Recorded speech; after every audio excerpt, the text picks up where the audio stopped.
तो ये है योगी, जो है तो एक डीमन पर इसका सोल है एक ह्यूमन का, क्योंकि ये इस दुनिया में डीमन बन के रीइंकार्नेट हुआ है। ये एक डीमन लॉर्ड का गार्ड है, पर इस बंदे को हल्के में मत लो। ये इतना ज्यादा ताकतवर है कि ये अकेला डीमन लॉर्ड को डिफीट कर सकता है, पर वो ऐसा क्यों नहीं करता वो तो आगे ही पता चलेगा। तो एनिमे के स्टार्टिंग में एक हीरो की टोली बहुत मेहनत के बाद फाइनली डीमन लॉर्ड के किले के पास पहुंच जाती है। उन्होंने एक स्ट्रॉन्ग अपोनेंट का लोकेशन ढूंढ लिया था। ग्रुप की मेज, जिसका नाम मिकाना है, उसका मानना है कि उनका लीडर यूगा इस टीम को जीत तक ले जाने के लिए पूरी तरह काबिल है, इसलिए वो फाइनल बैटल के लिए अपने सभी साथियों को एक साथ बुलाता है। दोस्तों, आज हमें ये हमेशा के लिए खत्म करना होगा। इसी के साथ उस किले का विशाल दरवाजा खुलता है और अंदर से लाल आंखें चमकती हुई दिखती हैं, जिनके साथ दर्दनाक चीखें गूंजने लगती हैं। लेकिन डर का एक कतरा भी दिखाए बिना यूगा अपने दोस्तों के साथ अंदर कदम रखता है। माउंटेन ड्यू, डर की माँ की चूत। वहाँ उनका सामना तुरंत डीमन लॉर्ड के एक बॉडीगार्ड से होता है। इसका नाम है योगी। इतनी बड़ी तादाद देखने के बाद भी योगी के चेहरे पर एक अजीब सा कॉन्फिडेंस होता है। तो तुम लोग हो हीरोज, पर तुम लोग तो नौसिखिया दिखते हो। गुस्से में मिकाना उस पर एक स्पेल छोड़ती है, पर योगी उसे बड़ी आसानी से ब्लॉक कर देता है। अगले ही पल एक वॉरियर आगे बढ़कर अपनी तलवार से अटैक करता है, मगर वो दुश्मन इतना फास्ट होता है कि हर अटैक से बच निकलता है और उल्टा एक जोर का किक मारकर सोर्ड्समैन को पीछे धकेल देता है। तभी एक साथ यूगा पर एक सपोर्ट स्पेल कास्ट करता है ताकि उसकी पावर बढ़ सके। अब ये खेल खत्म होगा, एक्सकैलिबर। लेकिन उसी वक्त योगी पलटवार में इन्फिनिट डार्कनेस का इस्तेमाल करता है। ये स्पेल इतनी ताकतवर होती है कि वो यूगा के अटैक को निगल लेती है और सीधा एडवेंचरर्स पे जाकर फट जाती है। इस खतरनाक धमाके के बाद बुरी तरह जख्मी यूगा अपनी आंखें बंद करते हुए सोचने लगता है कि शायद ये उन सब का अंत है। इस बीच योगी ग्रुप के करीब आता है और तभी उसकी नजर वहां खड़ी प्रीस्टेस पर पड़ती है, जिसका नाम सिसिलिया होता है। सिसिलिया की खूबसूरती देखकर योगी पल भर के लिए सुन रह जाता है।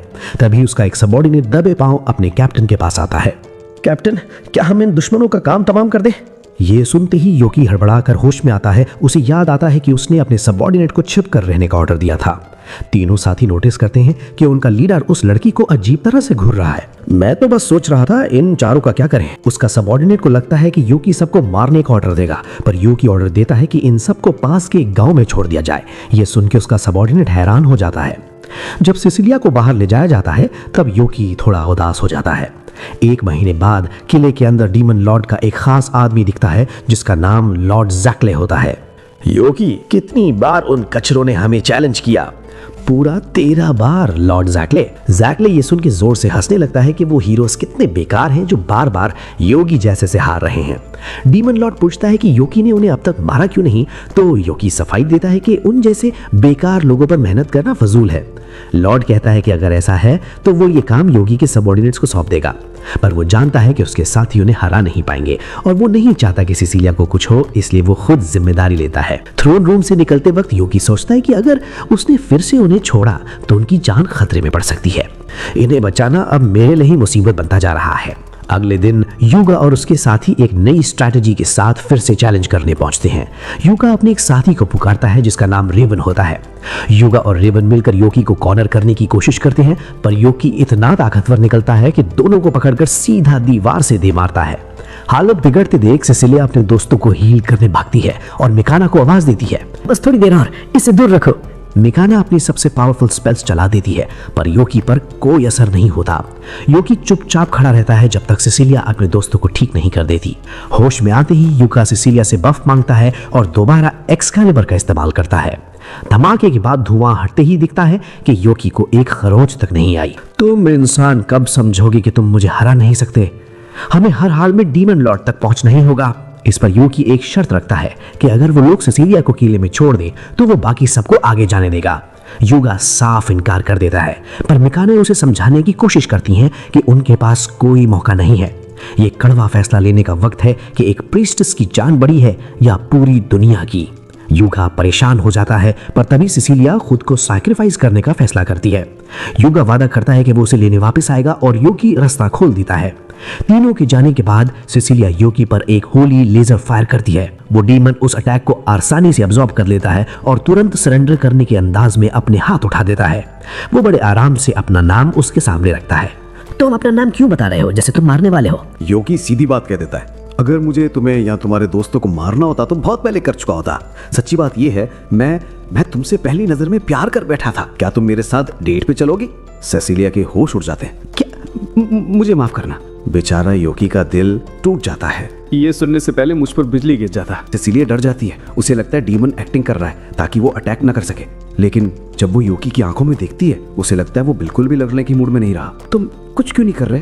कोई वजह ही नहीं बची जीने की।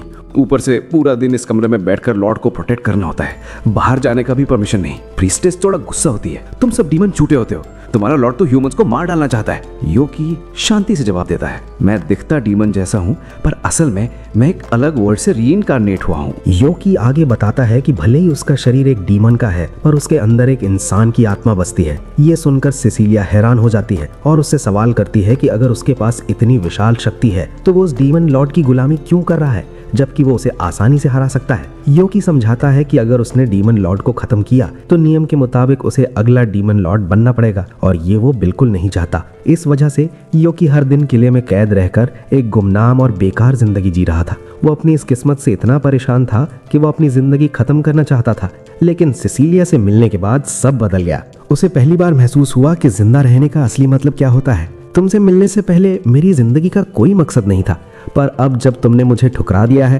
तो मेरे पास जीने की कोई वजह नहीं बची। सेसिलिया उसे समझाती है कि उसे ऐसा नहीं सोचना चाहिए क्योंकि उसके पास इस जंग का रुख बदलने की ताकत है।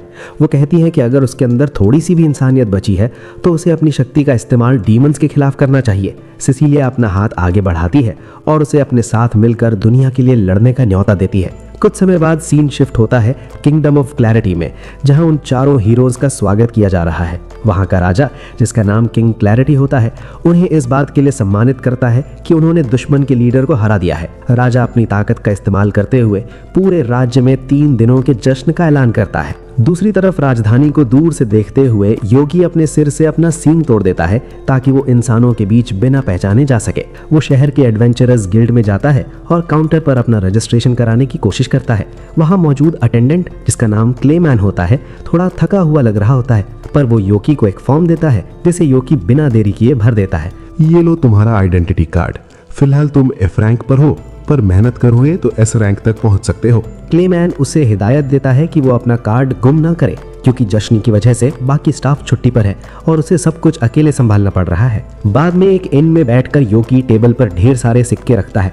वो अपने पहले दिन की कमाई से काफी खुश है और उसे लगता है कि वो इंसानी दुनिया में एक ठीक ठाक जिंदगी जी सकता है। सबसे जरूरी बात ये कि वो एक बार फिर सेसिलिया से मिलकर उसे कन्फेस करना चाहता है और उसके साथ डेट पर जाना चाहता है। कुछ वक्त बीतने के बाद जब योकी गिल्ड में दोबारा कदम रखता है तो वो बाकी एडवेंचरर्स को एक ऐसे लड़के के बारे में बात करते सुनता है जो बहुत तेजी से रैंक अप कर रहा है। वही लड़का जो कि योकी ही है।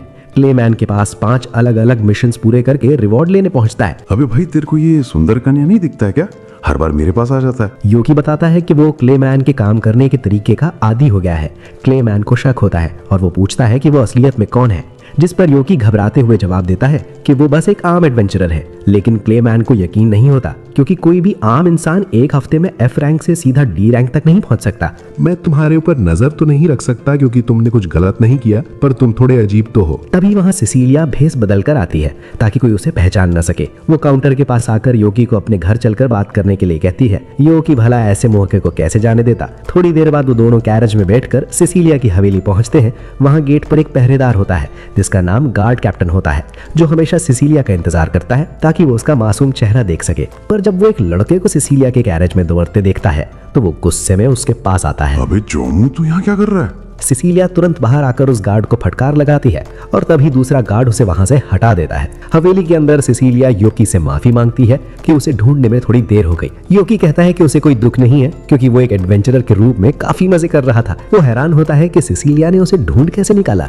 तो सेसिलिया समझाती है कि शहर में हर कोई उस लड़के की बात कर रहा है जिसने पलकें झपकते ही अपनी रैंक बढ़ा ली। सेसिलिया आगे समझाती है कि डीमन लॉर्ड की मौत के बाद पूरी दुनिया के हालात बिगड़ते जा रहे हैं। अब अलग अलग देश ज्यादा पावर और रिसोर्सेज रिसोर्सेज पर कब्जा करने की कोशिश कर रहे हैं। सिचुएशन इतनी अजीब हो चुकी है कि कुछ देश वेनेजुएला जैसे इलाकों पर कब्जा करने के बाद अब ग्रीनलैंड को भी अपना निशाना बना रहे हैं। सिसिलिया बताती हैं कि बड़े बड़े लोग अब ताकतवर एडवेंचरर्स को अपनी तरफ करने की होड़ में लगे हैं। यहाँ तक कि एक रईस शख्स जिसका नाम जेफ बेजोस होता है, उसने अपनी पत्नी का हाथ हीरो यूगा को देने की पेशकश की है ताकि वो यूगा को अपनी फौज में एक मोहरे की तरह इस्तेमाल कर सके। सिसिलिया को डर है कि योगी जिस तेजी से रैंक अप कर रहा है, जल्द ही किसी बड़े देश की नजर उस पर पड़ जाएगी। तुम्हारा रैंक इतनी तेजी से बढ़ रहा है कि लोग तुम्हें एक इंसानी न्यूक की तरह देखने लगेंगे और ये बहुत बड़ा खतरा है। योकी वादा करता है कि वो अब से थोड़ा संभल कर रहेगा और ज्यादा दिखावा नहीं करेगा। तभी वहां सिसिलिया की माँ की एंट्री होती है, जिनका नाम मैडम सीलिया होता है। मैडम सीलिया उन्हें अपने कमरे में बुलाती हैं और बताती हैं कि उन्हें सिसिलिया के लिए शादी के ढेर सारे रिश्ते मिल रहे हैं। यहाँ तक कि खुद हीरो युगा ने भी सिसिलिया से शादी करने का प्रस्ताव भेजा है। ये सुनते ही यूकी का गुस्सा फट पड़ता है और वो किसी पोजेसिव प्रेमी की तरह युगा के खिलाफ बड़ास निकालने लगता है। सिचुएशन काफी अजीब हो रही थी, पर सिसिलिया उसे तुरंत चुप करा देती है। तुम दोनों शांत हो जाओ, मैंने पहले ही उन सब रिश्तों को ठुकरा दिया है। ये सुनकर यूकी का गुस्सा थोड़ा ठंडा होता है और वो मैडम सीलिया की तरफ मुड़ता है। वो कहता है कि भले ही सिसिलिया ने उसे एक बार रिजेक्ट कर दिया हो, पर वो हार नहीं मानेगा। वो एक एडवेंचरर के रूप में इतना नाम और पैसा कमाएगा कि वो सिसिलिया को एक शानदार जिंदगी दे सके और तब वो दोबारा उसे प्रपोज करेगा। मैडम सीलिया उसके इस जुनून से थोड़ी मुतमईन, सेटिस्फाइड लगती हैं और उन दोनों को अकेला छोड़ देती हैं। योकी वहां से निकलते वक्त सिसिलिया को जल्द मिलने का वादा करता है और अपने घर वापस लौट आता है। कुछ दिन बीतने के बाद योकी एक नया मिशन लेने का फैसला करता है, जिसमें उसे एक काइमेरा को मारना होता है जो बिना वजह गांव वालों पर हमला कर रहा है। गिल्ड में क्लेमेन उसे वार्न करता है कि ये काम खतरनाक है। देखो लड़के, ये कोई आम मिशन नहीं है, इसमें तुम्हें कम से कम 1 हफ्ता लग सकता है। मगर जब यूकी जंगल की गहराइयों में उस काइमेरा से मिलता है तो उसे एहसास होता है कि ये उसके लिए कोई बड़ी बात नहीं है। वो जानवर आधा मुर्गा और आधी सांप जैसा दिखता है और यूकी पर बार बार झपट्टा मारता है, लेकिन यूकी इतना फास्ट है कि वो हर बार बच निकलता है और उस बीस्ट को थका देता है। आखिरकार वो अपना थंडरबोल्ट अटैक इस्तेमाल करके उस काइमेरा को काम तमाम कर देता है। यूकी उसके पंख फेदर्स सबूत के तौर पर इकट्ठा करता है। उसे हैरानी होती है कि जिस काम में हफ्ता लगने वाला था वो उसने आधे दिन में कर लिया। पर अभी वो निकलने ही वाला होता है कि तभी उसे अपने आसपास किसी की मौजूदगी महसूस होती है। अचानक झाड़ियों से एक नाइट निकलता है और सीधा यूकी की गर्दन पर वार करने की कोशिश करता है, पर यूकी बड़ी फुर्ती से बच निकलता है। तभी ऊपर से एक बर्ड पर्सन उसकी आंखों पर हमला करता है, मगर यूकी मैजिक बैरियर बनाकर उसे पीछे धकेल देता है। इससे पहले कि यूकी समझ पाता कि ये लोग कौन है, उस पर एक एल्फिन फेरी हमला करती है, जिसे वो तुरंत पहचान लेता है। इसका नाम शेख होता है और ये योगी का पुराना सबऑर्डिनेट है। शेख रुक जाओ, ये मैं हूं। शेख आखिरी पल में रुक जाता है और अपने कैप्टन की आवाज पहचान पर हैरान रह जाता है। तभी बाकी लोग भी छिपने की जगह से बाहर आते हैं। उनमें से एक बर्ड पर्सन होती है जिसका नाम हैप्पीनेस है और वो नाइट जिसका नाम ड्यूक है। शेख बताता है कि उन्हें लगा वो कोई आम एडवेंचरर है जो डीमंस को मारने आया है, इसलिए उन्होंने हमला किया। हैप्पीनेस और ड्यूक दोनों दंग रह जाते हैं क्योंकि उन्हें लगा था कि डीमन लॉर्ड के गिरने के साथ ही उनका कैप्टन भी मारा गया है। जो कि अपने साथी को जिंदा देखकर खुश होता है, पर ड्यूक गुस्से में उस पर टूट पड़ता है। कैप्टन, आप हमें उस तबाही में अकेला छोड़कर कहाँ गायब हो गए थे? हमने आपको हर जगह ढूंढा। तभी ड्यूक नोटिस करता है कि यूकी के सिर पर ना तो सींग है ना ही पीठ पर पंख, वो पूरी तरह एक इंसान जैसा दिख रहा है। ड्यूक सवाल करता है कि उनका इतना ताकतवर डीमन कैप्टन इस हालत में और इंसानी कपड़ों में क्या कर रहा है। यूकी उसे चुप रहने को कहता है और उन्हें अपनी कहानी सुनाता है, कैसे उसे एक इंसानी प्रिंसेस से प्यार हुआ, कैसे उसे रिजेक्शन मिला और अब वो क्यों एक इंसान बनकर रह रहा है। योकी के सबऑर्डिनेट्स को यकीन नहीं हो रहा कि डीमन लॉर्ड का इतना बड़ा जनरल अब एक आम इंसान की तरह रहना चाहता है। योकी उन्हें समझाता है कि उसने ये रास्ता खुद चुना है और वो सब भी इस शांत दुनिया में अपनी मर्जी की जिंदगी जीने के लिए आजाद हैं। लेकिन तीनों साथी एक पल के लिए भी उसे छोड़ने को तैयार नहीं होते। ड्यूक कहता है, कैप्टन, हमने तय किया है कि हम आपके साथ ही रहेंगे और इंसानों की तरह जिएंगे। हमें उस लड़की से भी मिलना है जिसने आपका दिल जीता है। योकी उन्हें थोड़ा रियलिस्टिकली सोचने को कहता है क्योंकि वो आखिरकार डीमंस हैं और इंसानी दुनिया उन्हें आसानी से कबूल नहीं करेगी। सिचुएशन काफी कॉम्प्लिकेटेड लग रही थी, पर वो तीनों जिद पर अड़ जाते हैं। उनका मानना है कि अगर उनका कैप्टन अपना रूप बदल सकता है तो वो भी ये कर सकते हैं। आखिरकार योकी मान जाता है और उन तीनों को लेकर सिसिलिया से मिलने पहुंचता है। पर जब सिसिलिया उन्हें देखती है तो वो दंग रह जाती है, पर खुशी से नहीं बल्कि गुस्से में। उसे पता चलता है कि योकी ने हैप्पीनेस को इंसान जैसा दिखाने के लिए उसके पंख तक नोच दिए हैं। यहाँ सिसिलिया का गुस्सा देखकर योकी का कॉन्फिडेंस थोड़ा हिलता है। योगी, तुम्हें थोड़ा तो दिमाग लगाना चाहिए था।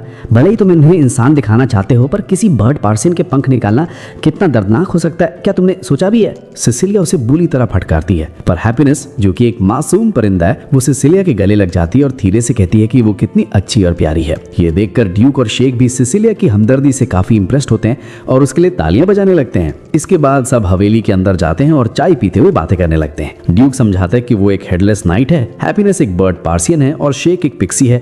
ये सब प्योर डीमंस नहीं बल्कि ह्यूमनॉइड क्रीचर्स हैं। ये देखकर योगी हैरान रह जाता है कि ड्यूक आज इतना बोल रहा है, क्योंकि पहले वो बहुत खामोश रहता था। मैं पहले इसलिए नहीं बोलता था क्योंकि आप हमसे बात ही नहीं करते थे। सच तो ये है कि जब आप पहली बार कैप्टन बनकर आए तो मुझे आप बिल्कुल पसंद नहीं थे। पता चलता है कि जब योगी इस दुनिया में नया आया था तो वो एक शटिन था जो तन्हा रहने वाला था, जो अपने सबऑर्डिनेट से बात तक नहीं करता था। यहाँ तक कि उसने अपने सुपीरियर जैकल के ऑर्डर्स को भी कचरे के डिब्बे में डाल दिया था, जिस वजह से जैकल को लगता था कि योगी पर वक्त बर्बाद करना बेकार है। ड्यूक ने तब तय किया था कि वो इस नए कैप्टन को ताकत के जोर पर सबक सिखाएगा, पर योगी इतना ताकतवर निकला कि उसने ड्यूक की बुरी तरह पिटाई कर दी। उस दिन के बाद से ड्यूक के दिल में योगी के लिए एक अलग ही इज्जत पैदा हो गई। सिसिलिया को उनका ये बॉन्ड देखकर अच्छा लगता है और ड्यूक भी मानता है कि अब वो सब एक दूसरे की परवाह करने लगे हैं। तभी योगी को एहसास होता है कि हैप्पीनेस और शेक की खेलने की आवाजें आना बंद हो गई हैं। वो फिक्र में आ जाता है, क्योंकि अगर शहर में ये बात फैल गई कि सिसिलिया ने डीमंस को अपने घर में पनाह दी है तो बहुत बड़ी मुसीबत खड़ी हो जाएगी। वो तुरंत उन्हें ढूंढने निकलते हैं और देखते हैं कि शेक, जो कि एक छोटा सा पिक्सी है,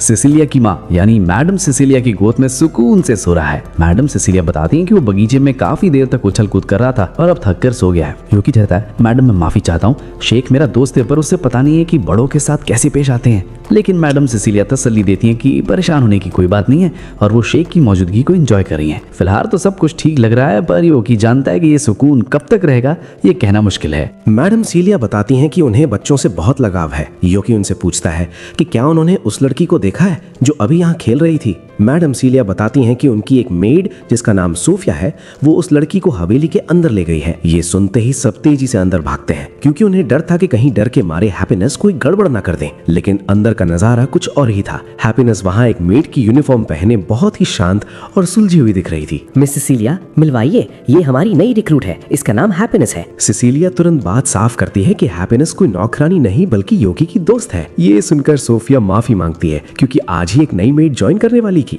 और उसे लगा कि हैप्पीनेस वही लड़की है। योगी हैप्पीनेस को कपड़े बदलने के लिए कहता है, पर हैप्पीनेस मना कर देती है। उसे वो यूनिफॉर्म और वहाँ का काम पसंद आ गया था। वो सोफिया से वही काम करने की दरख्वास्त करती है, जिस पर सोफिया मुस्कुराकर उसे क्वार्टर्स दिखाने ले जाती है। शाम होते होते योगी और उसके बाकी साथी हैप्पीनेस को वहीं छोड़कर निकलने की तैयारी करते हैं। शेक अपनी आंखें मलते हुए थोड़ा लेजी फील कर रहा होता है। यार हैप्पीनेस कितनी लकी है ना, इतने बड़े महल में रहेगी अब वो। सिसिलिया उन्हें जब चाहे मिलने आने को कहती है। तभी मैडम सिलिया योगी को थोड़ा साइड में ले जाती हैं। वो बताती हैं कि सिसिलिया पिछले कुछ दिनों से काम में बहुत ज्यादा बिजी है और उसे आराम करने का मौका नहीं मिला। वो चाहती हैं कि कल सिसिलिया छुट्टी ले और योगी उसे बाहर घुमाने ले जाए। अगले दिन सुबह योगी शहर के बीचों बीच उत्सुकता से सिसिलिया का इंतजार कर रहा होता है। तभी 2 ग्रिफिन से खींची जाने वाली एक खूबसूरत वैगन वहां कर रुकती है। सिसिलिया उसमें से उतरती है, पर उसका हुलिया पूरी तरह बदला हुआ होता है। उसने एक आम लड़के के कपड़े और एक मोटा चश्मा पहना होता है, ताकि कोई उसे पहचान ना सके। योगी उसे देखकर पल भर के लिए खो जाता है।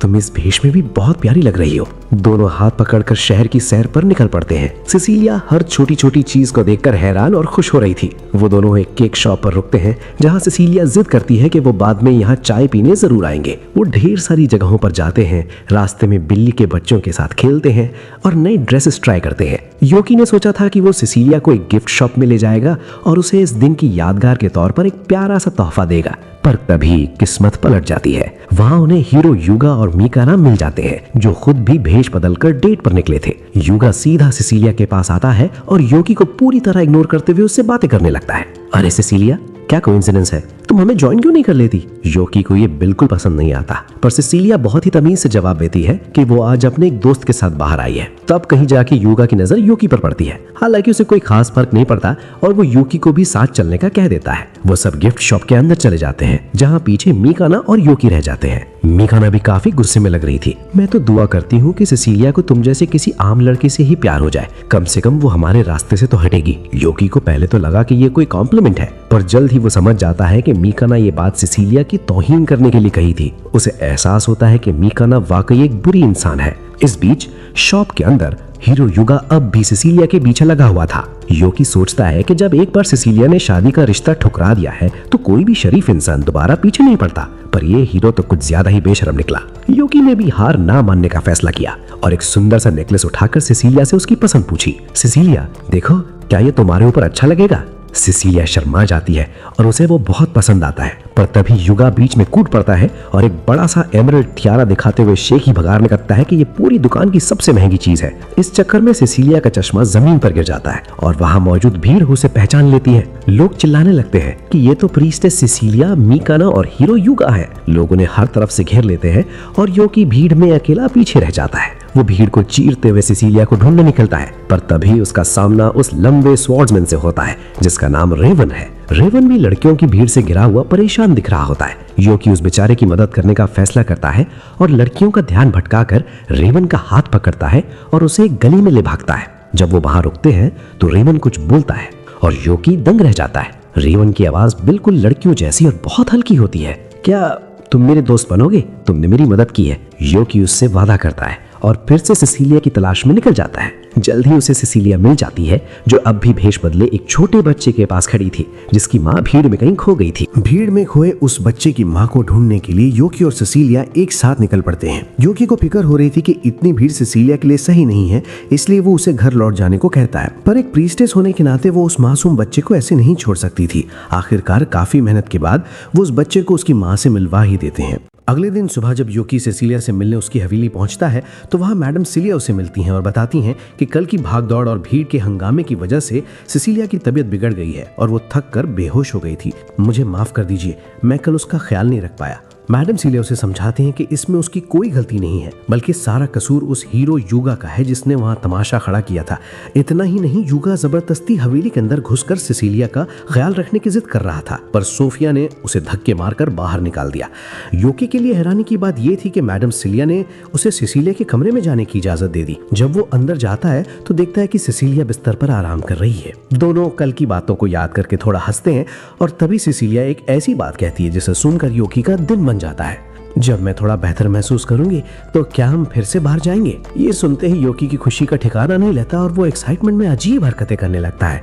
उसकी ये पागलपंती देखकर सिसिलिया जोर से हंसने लगती है, पर हंसी की वजह से उसे खांसी यानी कफिंग होने लगती है। ये देखकर सोफिया गुस्से में आती है और योकी को तुरंत कमरे से बाहर निकाल देती है। घर वापस लौटते वक्त योकी की मुलाकात रास्ते में रेवन से होती है। रेवन काफी परेशान दिख रहा था और वो योकी से किसी खास मसले पर सलाह मांगता है। एक लड़की है जो मुझसे हमेशा अच्छे से पेश आती है, पर मेरी इस आवाज के साथ मैं उसे अपने दिल की बात कैसे कहूँ? योकी उसे हिम्मत देता है और कहता है कि उसे डरना नहीं चाहिए और सीधे जाकर अपने दिल की बात कह देनी चाहिए। लेकिन अगले ही पल योकी के होश उड़ जाते हैं जब वो देखता है कि रेवन शुक्रिया अदा करके सीधा सिसिलिया के घर की तरफ बढ़ने लगता है। यहाँ योकी को एहसास होता है कि उसने गलती से अपने ही राइवल का कॉन्फिडेंस बढ़ा दिया है। उसे अपनी गलती पर पछतावा होने लगता है। भले ही वो खुद को समझाने की कोशिश करता है कि सिसिलिया इतनी आसानी से किसी का प्रपोजल एक्सेप्ट नहीं करेगी, पर उसका दिमाग उल्टे सीधे ख्याल बुनने लगता है। योकी के दिमाग में एक के ड्रामा जैसा सीन चलने लगता है जहाँ डीमन से लड़ते हुए सिसिलिया कमजोर पड़ गई है और रेवन ने उसे बड़े फिल्मी स्टाइल में अपनी बाहों में थाम लिया है। ये ख्याल उससे अंदर ही अंदर खाए जा रहे थे। लेकिन तभी रेवन वापस आता है और वो पूरी तरह टूटा हुआ और हारा हुआ लग रहा था। उसे देखकर लग रहा था कि उसकी कोशिश नाकाम रही है। क्या हुआ दोस्त, इतने उदास क्यों हो? तुम्हारे भाषण के बाद भी मैं एक लूजर ही साबित हुआ। रेवन वहां से निराश होकर चला जाता है, पर अब योकी ये जानने के लिए बेचैन है कि आखिर सिसिलिया ने ऐसा क्या कहा जिसने रेवन को इतना बुरी तरह तोड़ दिया। योकी वापस मैंशन लौटता है, पर दरवाजे पर सोफिया पहले से ही पहरा दे रही होती है। उसे देखकर सोफिया सवाल करती है कि क्या वो कुछ भूल गया है। यूकी थोड़ा हिचकिचाते हुए कहता है कि वो बस ये देखने आया था कि सीलिया की तबीयत कैसी है। सोफिया को समझते देर नहीं लगती कि यूकी का ये जवाब काफी अजीब है, क्योंकि वो अभी थोड़ी देर पहले ही उससे मिलकर गया था। फिर भी वो उसे अंदर जाने से साफ मना कर देती है और कहती है कि सीलिया को अभी आराम की जरूरत है। अब यूकी खाली हाथ तो जा नहीं सकता था, इसलिए वो सीधा सोफिया से रेवन के बारे में पूछ लेता है। सोफिया उसे बताती है कि रेवन यहाँ हैप्पीनेस से मिलने आया था। यूकी को यकीन ही नहीं होता कि वो एक डीमन से अपने प्यार का इजहार करने वाला था। अपनी क्यूरियोसिटी को रोक ना पाते हुए यूकी सीधा हैप्पीनेस से बात करने निकल जाता है, जो उस वक्त गार्डन की सफाई में बिजी थी। क्या तुमसे मिलने वो लाल बालों वाला लंबा लड़का आया था? हाँ, आया तो था। यूकी उससे पूछता है कि जब उसने अपने दिल की बात कही तो उसने बदले में क्या कहा? हैप्पीनेस बड़ी सादगी से बताती है कि उसने बस इतना कह दिया कि वो उसके साथ बाहर नहीं जा सकती। ये सुनकर यूकी को रेवन के लिए बुरा लगता है। उसे समझ आता है कि अगर हैप्पीनेस को वो पसंद ही नहीं है तो बात आगे नहीं बढ़ सकती। लेकिन हैप्पीनेस कहती है कि बात वो नहीं है। जब यूकी उससे डिटेल में पूछने की कोशिश करता है तो वो बिना कुछ कहे अपने काम पर निकल जाती है। यूकी फैसला करता है कि वो कल उससे फिर बात करेगा। रात को वो इस बारे में डिस्कस करने के लिए शिक और ड्यूक को कॉल करता है। वो दोनों जानना चाहते हैं कि आखिर ये रेवन है कौन। यूकी उन्हें याद दिलाता है कि ये वही बंदा है जो हीरो की पार्टी वाली रात उससे बार बार हार रहा था। तुमने एक इंसान को हैप्पीनेस के इतने करीब कैसे जाने दिया, जबकि तुम कहते हो कि तुम उसे पसंद करते हो? मुझे खुद नहीं पता था कि रेवन उसमें इतना इंटरेस्टेड है। ड्यूक को लगता है कि भले ही रेवन की नीयत साफ हो, पर उसे शक है कि हैप्पीनेस किसी को अपने करीब आने देगी। वो बताता है कि हैप्पीनेस की प्रजाति काफी खूबसूरत होती है, इसलिए इंसान अक्सर उन्हें उनके पंखों या गुलामी के लिए पकड़ने की कोशिश करते हैं। ड्यूक को वो वक्त याद आता है जब उसने हैप्पीनेस को कुछ इंसानों से बचाया था और तभी से वो डीमन लॉर्ड की आर्मी का हिस्सा बनी। मगर शिक का मानना है कि हैप्पीनेस इंसानों से नफरत नहीं करती, क्योंकि अगर ऐसा होता तो वो सीलिया के मैंशन में मेड बनने के लिए कभी राजी नहीं होती। यूकी उसकी बात से सहमत होता है और कहता है कि भले ही ड्यूक की चिंता सही हो, पर रेवन बुरा आदमी नहीं है और शायद हैप्पीनेस ने ये महसूस कर लिया है। अगले दिन यूकी गिल्ड जाता है कुछ नए मिशंस लेने, पर वहाँ उसे पता चलता है कि क्रेमन आज मौजूद नहीं है। मजबूर होकर उसे दूसरी रिसेप्शनिस्ट के पास जाना पड़ता है। वो उसे पहचान लेती है और पूछती है कि क्या वो वही है जो हमेशा वाइस गिल्ड मास्टर से बात करता है। यूकी कंफ्यूज हो जाता है कि वो किसकी बात कर रही है। जब वो साफ करती है तब यूकी को झटका लगता है कि वो सुस्त और थका हुआ दिखने वाला बंदा एक्चुअली वाइस गिल्ड मास्टर है। क्रेमन कहाँ है? वो दिख नहीं रहा। रिसेप्शनिस्ट उसे करीब बुलाकर कान में फुसफुसाते हुए बताती है कि वो हॉस्पिटल में है। अपने दोस्त की चिंता में यूकी तुरंत हॉस्पिटल भागता है और वहाँ क्रेमन को पट्टियों में लिपटा हुआ देखकर हैरान रह जाता है। ये किसने किया? किसने तुम्हारी ऐसी हालत कर दी? मेरी पत्नी ने मुझे पीटा है। यूकी ये सुनकर दंग रह जाता है और डोमेस्टिक वायलेंस के लिए कंप्लेन करने का सोचने लगता है, पर तभी क्रेमन पूरी बात बताता है। कल उनकी शादी की एनिवर्सरी थी और वो अपनी वाइफ के लिए कुछ स्पेशल लेना चाहता था, पर घंटों तक वो फैसला ही नहीं कर पाया और दुकानदार उन्हें बाहर निकाल दिया। जब वो देर रात घर खाली हाथ पहुंचा तो उसकी पत्नी को लगा कि वो एनिवर्सरी भूल गया है और बस गुस्से में उसने क्रेमन का ये हाल कर दिया। यूकी को अभी भी यकीन नहीं हो रहा था। तुम्हारी पत्नी तो काफी ताकतवर लगती है। बिल्कुल, वो मेरी तरह ही एक एस रैंक एडवेंचरर रह चुकी है। हमें लोग इनविंसिबल कपल ऑफ एपैथी कहते थे। यूकी को नहीं लगता कि ये कोई गर्व करने वाली बात है। वो क्रेमन को अपनी हीलिंग मैजिक से ठीक करने की कोशिश करता है, पर क्रेमन मना कर देता है। वो कहता है कि ये उसके पास एक मौका है अपनी पत्नी से पैम्पर होने का और बच्चों की तरह लाड़ करवाने का। यूकी उसके लॉजिक से हार मान लेता है। तभी वहाँ क्रेमन की वाइफ की एंट्री होती है। यूकी के होश उड़ जाते हैं जब वो देखता है कि क्रेमन की वाइफ और कोई नहीं बल्कि वही मेड सोफिया है। क्रेमन उसे बड़े प्यार से हनी बुलाता है, पर सोफिया उसके सर पर एक लात मारती है क्योंकि वो उसे हमेशा नाम से बुलाने को कहती है। क्रेमन यहाँ भी मौका ढूंढ लेता है और सोफिया की स्कर्ट के नीचे देखने की कोशिश करता है, और सोफिया को इससे दिक्कत नहीं क्योंकि वो दोनों मैरिड है। यूकी इस अजीब कपल को देखकर शर्म से पानी पानी हो जाता है। थोड़ी देर बाद वो सोफिया को बाहर बुलाकर सीलिया की हेल्थ के बारे में पूछता है। सोफिया बताती है कि सीलिया बेहतर है, पर वो अभी मिल नहीं सकती क्योंकि वो कुछ जरूरी कामों में बिजी है। क्या औरतों के लिए गिफ्ट्स इतने जरूरी होते हैं? सोफिया को लगता है कि शायद क्रेमन ने कुछ एम्बैरसिंग बताया है और वो उसे फिर से पीटने की तैयारी करती है, पर यूकी बात बदल देता है और कहता है कि वो सीलिया को पिछली बार से भी बेहतर गिफ्ट देकर खुश करना चाहता है। सोफिया कहती है कि सबसे ज्यादा तुम्हारी फीलिंग्स मायने रखती हैं और उसे बेस्ट ऑफ लक कहती है। रास्ते में यूकी ख्यालों में खो जाता है कि अगर वो सीलिया से शादी करेगा तो क्या होगा, पर उसकी इमेजिनेशन वहीं तक सीमित थी जो उसने अपनी पिछली लाइफ में देखा था। इसके बाद वो रेवन से मिलने नाइट्स क्वार्टर पहुंचता है जो रिजेक्ट होने के बाद सदमे में था। यूकी उसे होश में लाने की कोशिश करता है, पर रेवन कोई जवाब नहीं देता। आखिर में जैसे ही यूकी हैप्पीनेस का नाम लेता है, रेवन तुरंत खड़ा हो जाता है। तुम्हें वो नाम कैसे पता? मैं उसे काफी वक्त से जानता हूँ, पर मैं ये जानना चाहता हूँ कि एक नाइट कैप्टन को उससे प्यार कैसे हुआ। रेवन अपनी कहानी सुनाना शुरू करता है। एक दिन मार्केट में वो अपना काम कर रहा था जब उसने देखा कि 3 गुंडे एक मेड को परेशान कर रहे हैं। वो बीच बचाव करने गया और जब गुंडे नहीं माने तो उसने एक को ढेर कर दिया, जिसके बाद बाकी सब भाग गए। रेवन वहां से जाने लगा, पर तभी उस मेड ने उसकी केप पकड़ ली और उसे बचाने के लिए शुक्रिया कहा।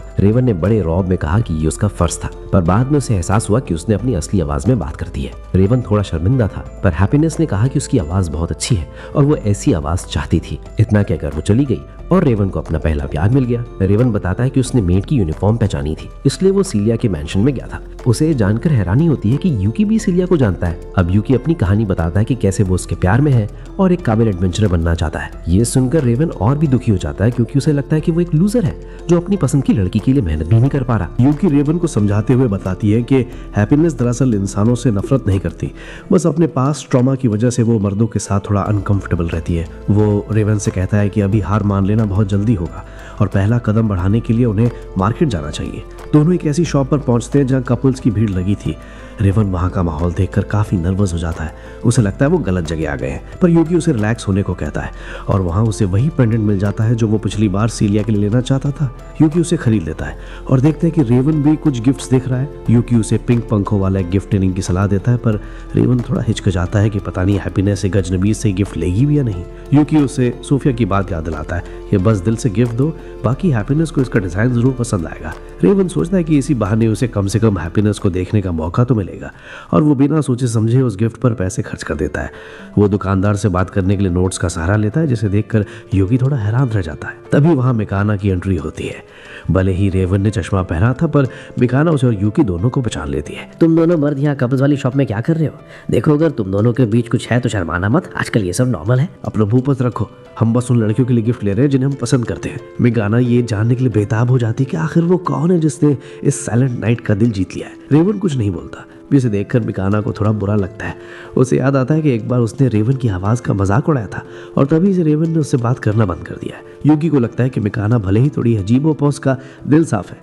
मिकाना उन्हें अपने लव लाइफ के बारे में डिटेल में बात करने के लिए इनवाइट करती है। यूकी मना कर देता है, पर रेवन जानता है कि मिकाना बहुत जिद्दी है। वो तब तक पीछा नहीं छोड़ेगी जब तक वो हाँ ना कह दे। इसलिए वो दोनों एक खाली रेस्टोरेंट में जाते हैं।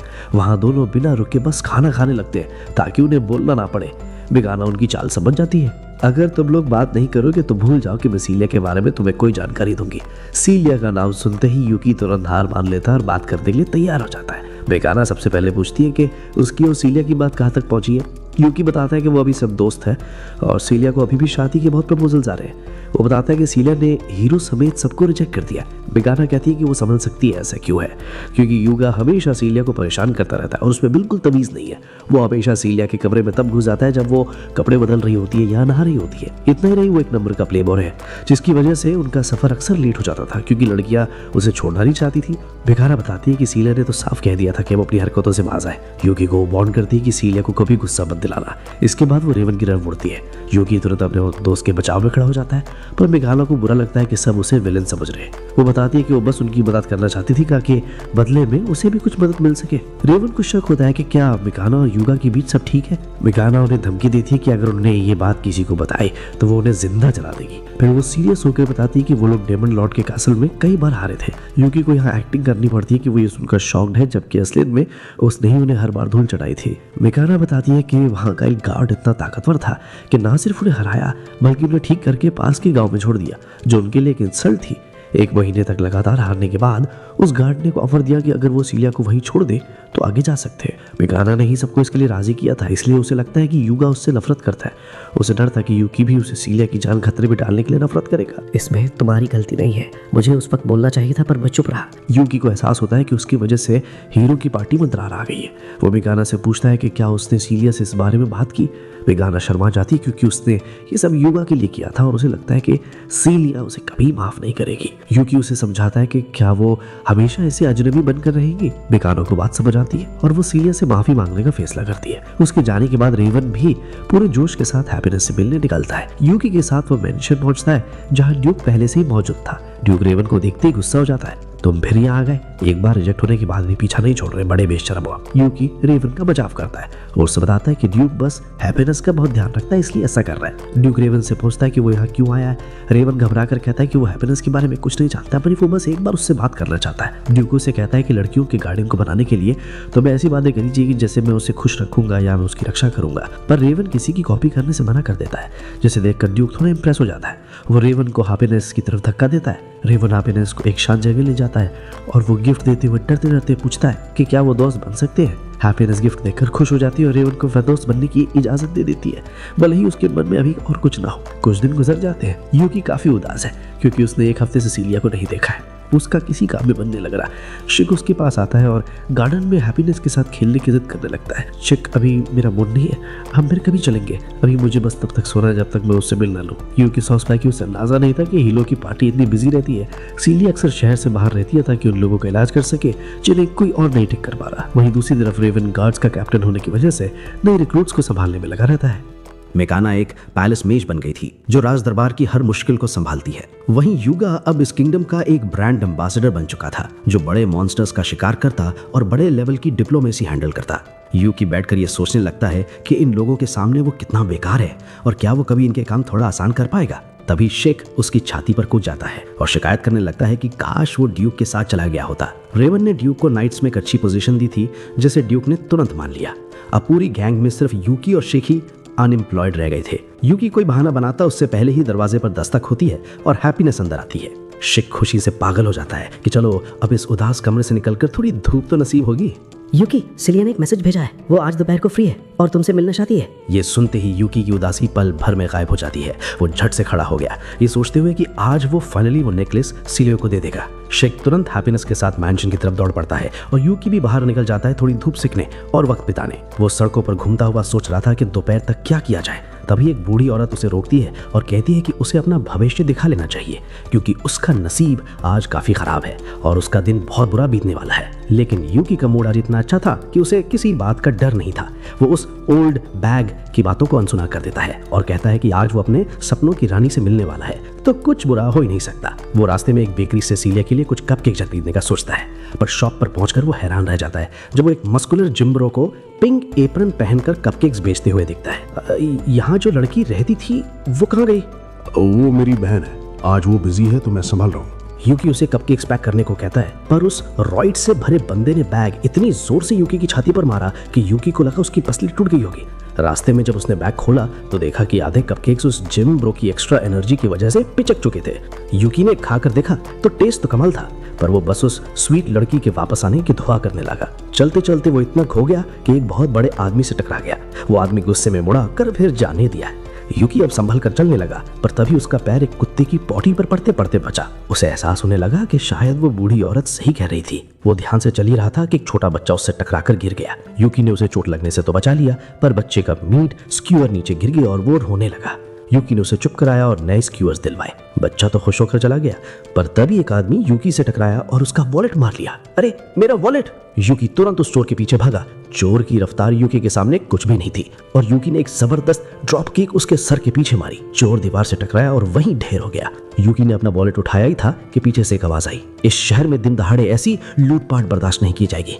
वो पर्स नीचे फेंक दो और सरेंडर करो। यूकी ने पलट कर देखा तो सामने हीरो युगा अपनी तलवार निकाले खड़ा था। यूकी ने समझाने की कोशिश की कि वो खुद विक्टिम है, पर युगा का दिमाग थोड़ा मोटा था। उसने एक ना सुनी और तलवार चलानी शुरू कर दी। पहले तो यूगी हमलों से बचता रहा, पर इसी दौरान युगा ने उसके वॉलेट पर तलवार मार दी और सारे पैसे जमीन पर बिखर गए।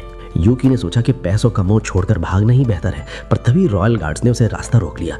उसे तुरंत पकड़कर एक अंधेरी और गंदी जेल में डाल दिया गया। यूकी एक ठंडी आह भरता है कि आज का दिन सच में मनहूस है। तभी उसे एक जानी पहचानी आवाज सुनाई देती है।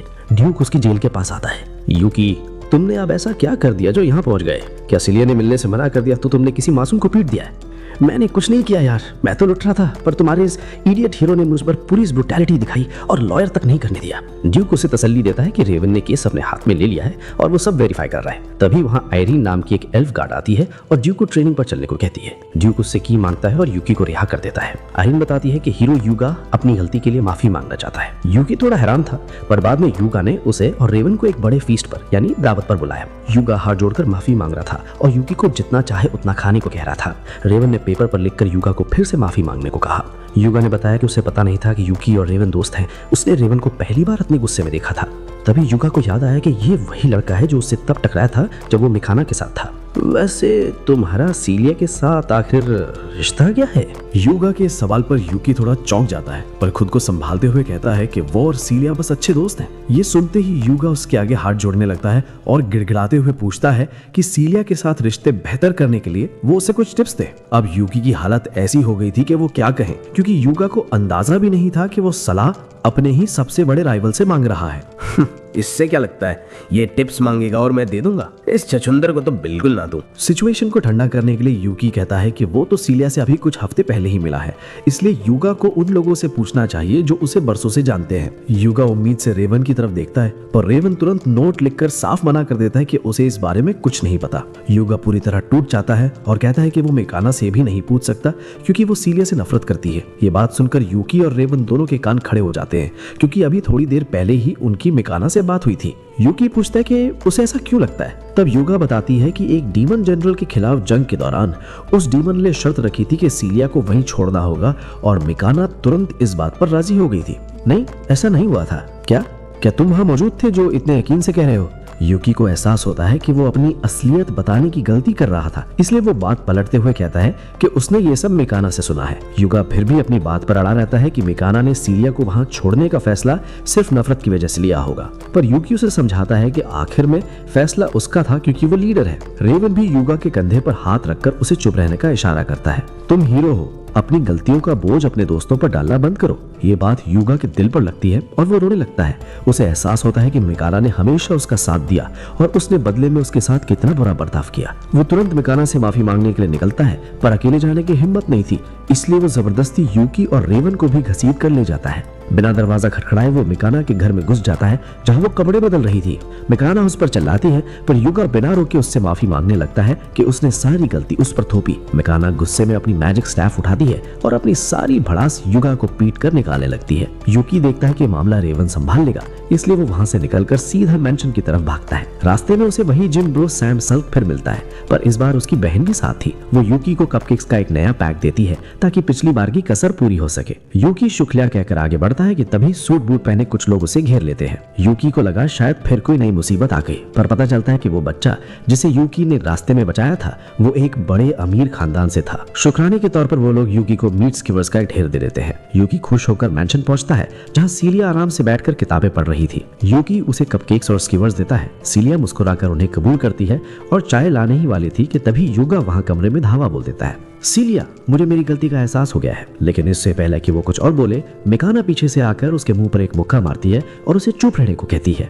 रेवन भी वहीं पहुंच जाता है। मिकाना आगे बढ़कर सीलिया से माफी मांगती है कि उन्होंने मुश्किल वक्त में उसे अकेला छोड़ दिया था। मिकाना उस वक्त लाखों लोगों की जान खतरे में थी और डीमन किंग को हराना ज्यादा जरूरी था। सीलिया उसे याद दिलाती है कि डीमन किंग को हराने के बाद भले ही मिकाना की सारी माना खत्म हो चुकी थी और वो थककर चूर थी, फिर भी वो पूरी ताकत से भागती हुई सीलिया के पास वापस आई थी ताकि देख सके कि वो ठीक है या नहीं। और सीलिया को सही सलामत देखकर वो वही बेहोश हो गई थी। अंत में सब कुछ ठीक हो जाता है। सूरज ढल रहा होता है और सीलिया और यूकी शाम की सैर पर निकलते हैं। यूकी मौका देखकर वही नेकलेस निकालता है जो उसने खरीदा था। सीलिया उसे बड़े प्यार से एक्सेप्ट करती है और यूकी को उन सब बातों के लिए शुक्रिया कहती है जो उसने अब तक उसके लिए की है। कुछ दिन गुजरने के बाद एक कैरेज पे बैठ के सिसिलिया, यूकी और शिक गांव के लोगों के इलाज के लिए जा रहे होते हैं, जहां शिक खुश हो रहा होता है कि वो उसकी फेवरेट सवारी पे बैठ पाया। शिक, इतना भी मत उछलो, हम यहाँ पिकनिक पर नहीं जा रहे, हम सिसिलिया की मदद करने जा रहे हैं। यहाँ हमें पता चलता है कि शिक अकेले घर पे बोर हो रहा था, इसलिए वो भी आ गया। तेरी की, सोचा था आज हम दोनों की परफेक्ट डेट होगी, पर बीच में ये हराम का बिल्ला कहां से टपक पड़ा। सिसिलिया उन्हें देखकर मुस्कुराती है और उनका शुक्रिया अदा करती है, पर थोड़ी ही देर में उसका चेहरा उतरने लगता है। यूकी तुरंत फिक्रमंद हो जाता है और उससे सवाल करता है कि क्या वो ठीक है। सिसिलिया कहती है कि उससे बस थोड़ी उल्टी आ रही है। यूकी मशवरा देता है कि उन्हें शायद थोड़ा ब्रेक लेना चाहिए, पर तभी शिक एक सीक्रेट पोशन निकालता है जो पिक्सीज ने बनाया था। सिसिलिया उसे पी लेती है और हैरान करने की बात ये थी कि उसकी तबीयत पल भर में बिल्कुल ठीक हो जाती है। शिक एक तिरछी नजर के साथ यूकी की तरफ देखता है, जैसे पूछ रहा हो कि अब बोलो, मेरा आना काम आया ना। सिसिलिया हंसती है और कहती है कि वो सच में खुश है कि वो दोनों उसके साथ आए हैं, इससे उसका हौसला बढ़ गया है। थोड़ी देर बाद वो उस गांव पहुंचते हैं जहां बीमारी फैली हुई थी। गांव बिल्कुल शांत था, पर वहां जिंदगी की रौनक गायब थी। वहां उन्हें एक बुजुर्ग आदमी मिलता है जो सिसिलिया को देखते ही पहचान लेता है। मैंने कभी नहीं सोचा था कि आप जैसी महान प्रीस्टेस हमारे गांव की मदद के लिए आएंगी। सिसिलिया उनका अभिवादन करती है और यूकी और शिक को उनसे मिलवाती है। वो बताती है कि ये दोनों उसके दोस्त और काबिल मेजर्स हैं। वो बुजुर्ग उन्हें एक चर्च ले जाता है जहां बीमार लोग पड़े हुए थे। यूकी देखता है कि सिसिलिया पूरे दिल से उन लोगों की सेवा में जुट गई है और वो खुद भी उसकी मदद करने लगता है। वही बुजुर्ग आदमी फिर से यूकी के पास आता है और उसका शुक्रिया अदा करता है। जब यूकी उनसे पूछता है कि क्या किसी की जान गई है, तो बुजुर्ग बताते हैं कि अगर कुछ दिन पहले एक अनजान शख्स ना आया होता तो शायद आज कोई जिंदा नहीं बचता। उन्होंने बताया कि जब गुंडों ने गांव पर हमला किया था तो उस शख्स ने अकेले उन्हें भगा दिया और फिर गायब हो गया। यूकी को लगता है कि शायद ये गुंडों की आपसी लड़ाई होगी। तभी उसकी नजर सिसिलिया पे पड़ती है जो थकी हुई लग रही थी, पर फिर भी हर किसी की मदद कर रही थी। यूकी उसके पास जाता है और आराम करने को कहता है, पर सिसिलिया साफ मना कर देती है। यूकी यहाँ एक बड़ा फैसला लेता है और अपने एक स्पेल से सिसिलिया को बेहोश कर देता है। गाँव वाले घबरा जाते हैं, पर यूकी उससे अपनी भावों में उठाकर कहता है कि वो बस थक गई है और उसे नींद की जरूरत है। जब सिसिलिया की आंख खुलती है, वो खुद को एक कमरे में पाती है जहाँ यूकी और शिक उसका इंतजार कर रहे थे। वो तुरंत समझ जाती है कि ये यूकी की कारस्तानी है। यूकी, तुम्हें दूसरों के फैसलों की इज्जत करनी चाहिए, ना कि वो करना चाहिए जो तुम्हें सही लगे। सिचुएशन थोड़ी इंटेंस हो गई थी, पर यूकी बड़े कॉन्फिडेंस से उसे हैंडल करता है और कहता है कि औरतों को कभी कभी नहीं पता होता है कि उनके लिए क्या सही है। क्योंकि वहां अभी तक फेमिनिज्म नहीं पहुंचा था। सिसिलिया थोड़ी बहस के बाद मान जाती है पर वार्न करती है कि दोबारा ऐसा मत करना। यूकी वादा करता है और बताता है कि जब वो सो रही थी उन्होंने मिलकर सारे गांव वालों को ठीक कर दिया है। सिसिलिया की खुशी का ठिकाना नहीं रहता। फिर वही बुजुर्ग आदमी बीच में आ जाता है और बताता है कि गांव के बाहर एक टील नाम की लड़की रहती है जो काफी वक्त से बीमार है। सिसिलिया तुरंत उसके साथ चलने को तैयार हो जाती है। शाम होते होते वो उस कॉटेज पहुंचते हैं। टील उन्हें देखकर कुछ बोलने की कोशिश करती है पर उसे खांसी का दौरा पड़ जाता है। शेक अपना पोषण निकालता है और टील को देखते ही वो बेहतर महसूस करने लगती है। शुक्रिया, मुझे यकीन है कि जरूर मेरे रक्षक देवता मुझे बचा रहे होंगे। यूकी कंफ्यूज हो जाता है कि ये किसकी बात कर रही है। टील बताती है कि जब गुंडों ने हमला किया था वो उस वक्त एक मूर्ति को प्रसाद चढ़ाने गई थी, इसलिए बच गई। उसे लगता है कि उस मूर्ति ने ही उसकी जान बचाई है। यूकी और शिक को लगता है कि ये बस एक इत्तेफाक होगा, पर टील बताती है कि एक बार जब उसे जंगली कुत्तों ने घेर लिया था तब उस रक्षक देवता ने उन पर डार्क लाइटनिंग गिलाई और उसकी जान बचाई। यूकी की क्यूरियोसिटी बढ़ जाती है और वो टील से कहता है कि उन्हें उस मूर्ति के पास ले चले। थोड़ी देर बाद वो उस स्टैचू के पास पहुंचते हैं और उसे देखते ही यूकी के होश उड़ जाते हैं। वो किसी भगवान की नहीं बल्कि एक डेमन की मूर्ति थी। टील अभी भी विश्वास थी और कह रही थी कि उसका रखवाला बुरा नहीं हो सकता। टील को अचानक फिर से खांसी का जोरदार दौरा पड़ता है, जिसे देखकर सिसिलिया फैसला करती है कि उसे तुरंत वापस कॉटेज ले जाना चाहिए। यूकी और शिक वहीं रुककर उस मूर्ति का जायजा लेने लगते हैं। यूकी को महसूस होता है कि ये मूर्ति तो बिल्कुल डीमन किंग के कैसल में मौजूद गार्गोयल्स जैसी दिख रही है। अभी वो ये सोच ही रहा था कि अचानक उस मूर्ति में जान आ जाती है और वो उन पर हमला कर देती है। दोनों बड़ी फुर्ती से उसके वार को डॉज करते हैं और ये कंफर्म हो जाता है कि ये सच में एक डिमोनिक शक्ति है। शिक बिना देर किए फाइट पे आता है और एक जबरदस्त किक उस डीमन के चेहरे पर मारता है और फिर उसे एक आम बार में लॉक करके यूकी के इशारे का इंतजार करने लगता है। बस एक इशारा करो यूकी, मैं अभी इसका काम तमाम कर दूंगा। शिक ने अपनी छुरी निकाल ली थी पर यूकी उसे रोक देता है क्योंकि वो उस डीमन से बात करना चाहता था। आजाद होते ही डीमन हैरान होकर पूछता है कि क्या वो उसे मारने नहीं आए? मैं तुमको याद दिला दूं कि हमला तुमने किया था, ना कि हमने। तब वो डीमन माफी मांगता है और अपना राज खोलता है। वो बताता है कि उसे सदियों पहले एक दूर दराज के मंदिर की हिफाजत के लिए बनाया गया था, पर एक दिन डाकुओं ने वो मंदिर लूट लिया और उसे भी चुरा लाए। वही डाकू इस मासूम गांव पर हमला करने वाले थे, इसलिए उसने उन पर डिवाइन जजमेंट गिराई और उनका सफाया कर दिया। तभी से गांव वालों ने उसे अपना रक्षक देवता मान लिया, पर वक्त के साथ सब उसे भूल गए सिवाय उस लड़की टील के। टील रोज यहाँ आती ही सफाई करती और बदले में ये डीमन हमेशा उसकी ढाल बनकर रहता। तो तुम्हारा इरादा इंसानों को नुकसान पहुंचाना नहीं है? मुझे बाकी गांव वालों से कोई मतलब नहीं है, पर जब तक मैं हूं उस लड़की पे कोई आंच नहीं आने दूंगा। यूकी को समझ आ जाता है कि ये डीमन खतरनाक नहीं है, इसलिए वो उसे वहीं छोड़ देता है और शिक को किसी खास काम पर भेजकर सिसिलिया के पास चला जाता है। चांदनी रात में खूबसूरत जंगल के बीच यूकी और सिसिलिया अकेले चल रहे थे।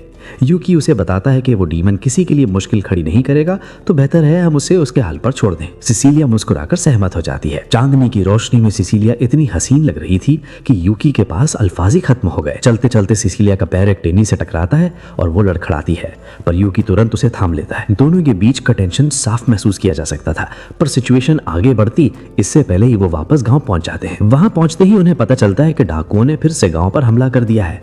यूकी और सिसिलिया तुरंत गांव की हिफाजत में लग जाते हैं। यूकी नींद से भरे हुए शिक को ऑर्डर देता है कि वो डाकुओं से निपटे। शिक एक लंबी जमाई लेता है और पल भर में 2 डाकुओं को धूल चटा देता है और 2 और का गला रेत देता है। सिसिलिया हैरान थी कि शिक इतना ताकतवर हो सकता है, आखिर वो मेरा सबऑर्डिनेट है, इतना तो बनता है। इसके बाद यूकी खुद मैदान में उतरता है और सिसिलिया पीछे से उसे सपोर्ट करती है। यूकी अपने एक ही स्पेल से 7 डाकुओं को दूर फेंक देता है और एक डाकू जो पीछे से वार करने वाला था उसे भी पलट झपकते ढेर कर देता है। सिसिलिया उसका शुक्रिया अदा करती है, पर तभी जंगल से धुआं निकलता हुआ दिखता है, ठीक उसी जगह से जहां वो गार्डियन डेटी था। यूकी शिक को वहां भेजता है। तभी डाकुओं की एक और वेव आती है, पर यूकी को उनसे डर नहीं लगता।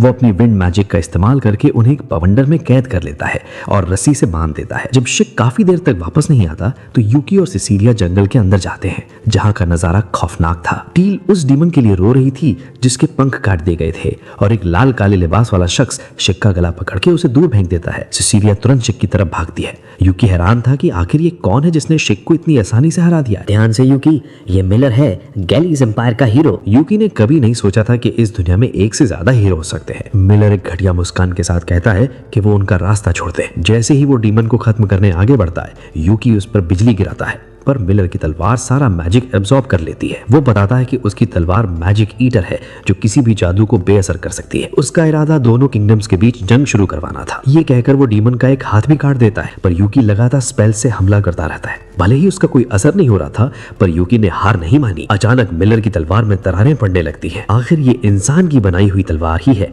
इसकी जादू झेलने की भी एक लिमिट है। यूकी अपनी पूरी ताकत झोंक देता है और मिलर की तलवार के चिथड़े चिथड़े कर देता है। मिलर दंग रह गया, पर अभी तो शुरुआत थी। यूकी ने एक जोरदार पंच उसके मुंह पर मारा जिससे वो बेहोश हो गया। मगर वो हीरो उतना कमजोर नहीं था। उसने आखिरी कोशिश में एक मैजिकल बीम छोड़ दी।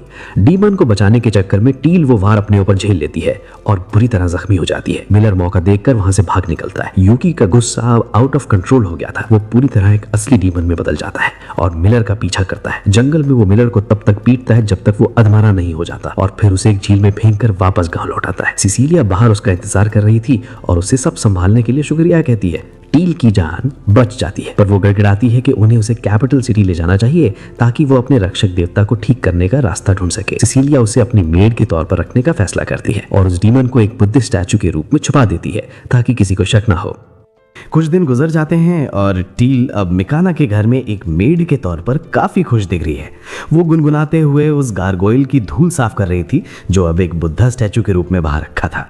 डीमन उसे कहता है कि उसे रोज रोज उसकी सफाई करने की जरूरत नहीं है, पर टील को ये काम पसंद है।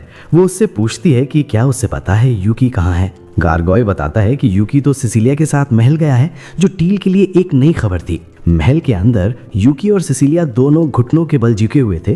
तभी एक फीमेल गार्ड ऐलान करती है कि वो इस वक्त इस किंगडम के राजा डार्ट्स ऑर्टा क्लैरनीज के सामने खड़े हैं। डार्ट्स देखने में काफ़ी अकड़ू और सख्त लग रहा था। वो तुरंत मुद्दे पर आता है और कहता है कि उसने उन्हें उस गांव वाले हादसे के सिलसिले में बुलाया है जहां डाकुओं ने हमला किया था। यूकी मन ही मन मुस्कुराता है कि चाहे इंसान हो या डीमन, ये राजा महाराजा हमेशा इतने दिखावटी क्यों होते हैं। लेकिन तभी सब हैरान रह जाते हैं जब राजा अचानक अपना टोन बदल के कहता है कि ऐसे बात करके वो एक नंबर का गधा लग रहा है, इसलिए अब से वो नॉर्मल तरीके से बात करेगा। और बताता है कि उसे पता चला है कैसे उन्होंने गैलीज एम्पायर के हीरो मिलर को भगाया और गांव की रक्षा की है। वो कहता है कि इस नेक काम के लिए उन्हें इनाम जरूर मिलेगा। सिसिलिया हमेशा की तरह कहती है कि उसने वही किया जो सही था और उसे किसी इनाम की जरूरत नहीं है।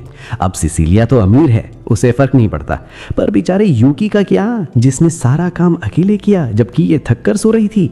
राजा यूकी की तरफ मुड़ता है और पूछता है कि उसे इनाम में क्या चाहिए। यूकी यहाँ एक लंबी चौड़ी भाषण देता है। एक राजा भी मुझे वो नहीं दे सकता जो मैं असलियत में चाहता हूँ। राजा थोड़ा उत्साहित हो जाता है और पूछता है कि आखिर ऐसी क्या चीज है। वो पूछता है कि क्या उसे पैसा चाहिए। यूकी मना कर देता है। राजा पूछता है कि क्या उसे अपने लिए एक हैरम चाहिए। यूकी फिर से सिर हिला देता है। अबे भाई, तेरे को चाहिए क्या? अब क्या ये सिंहासन दे दूं?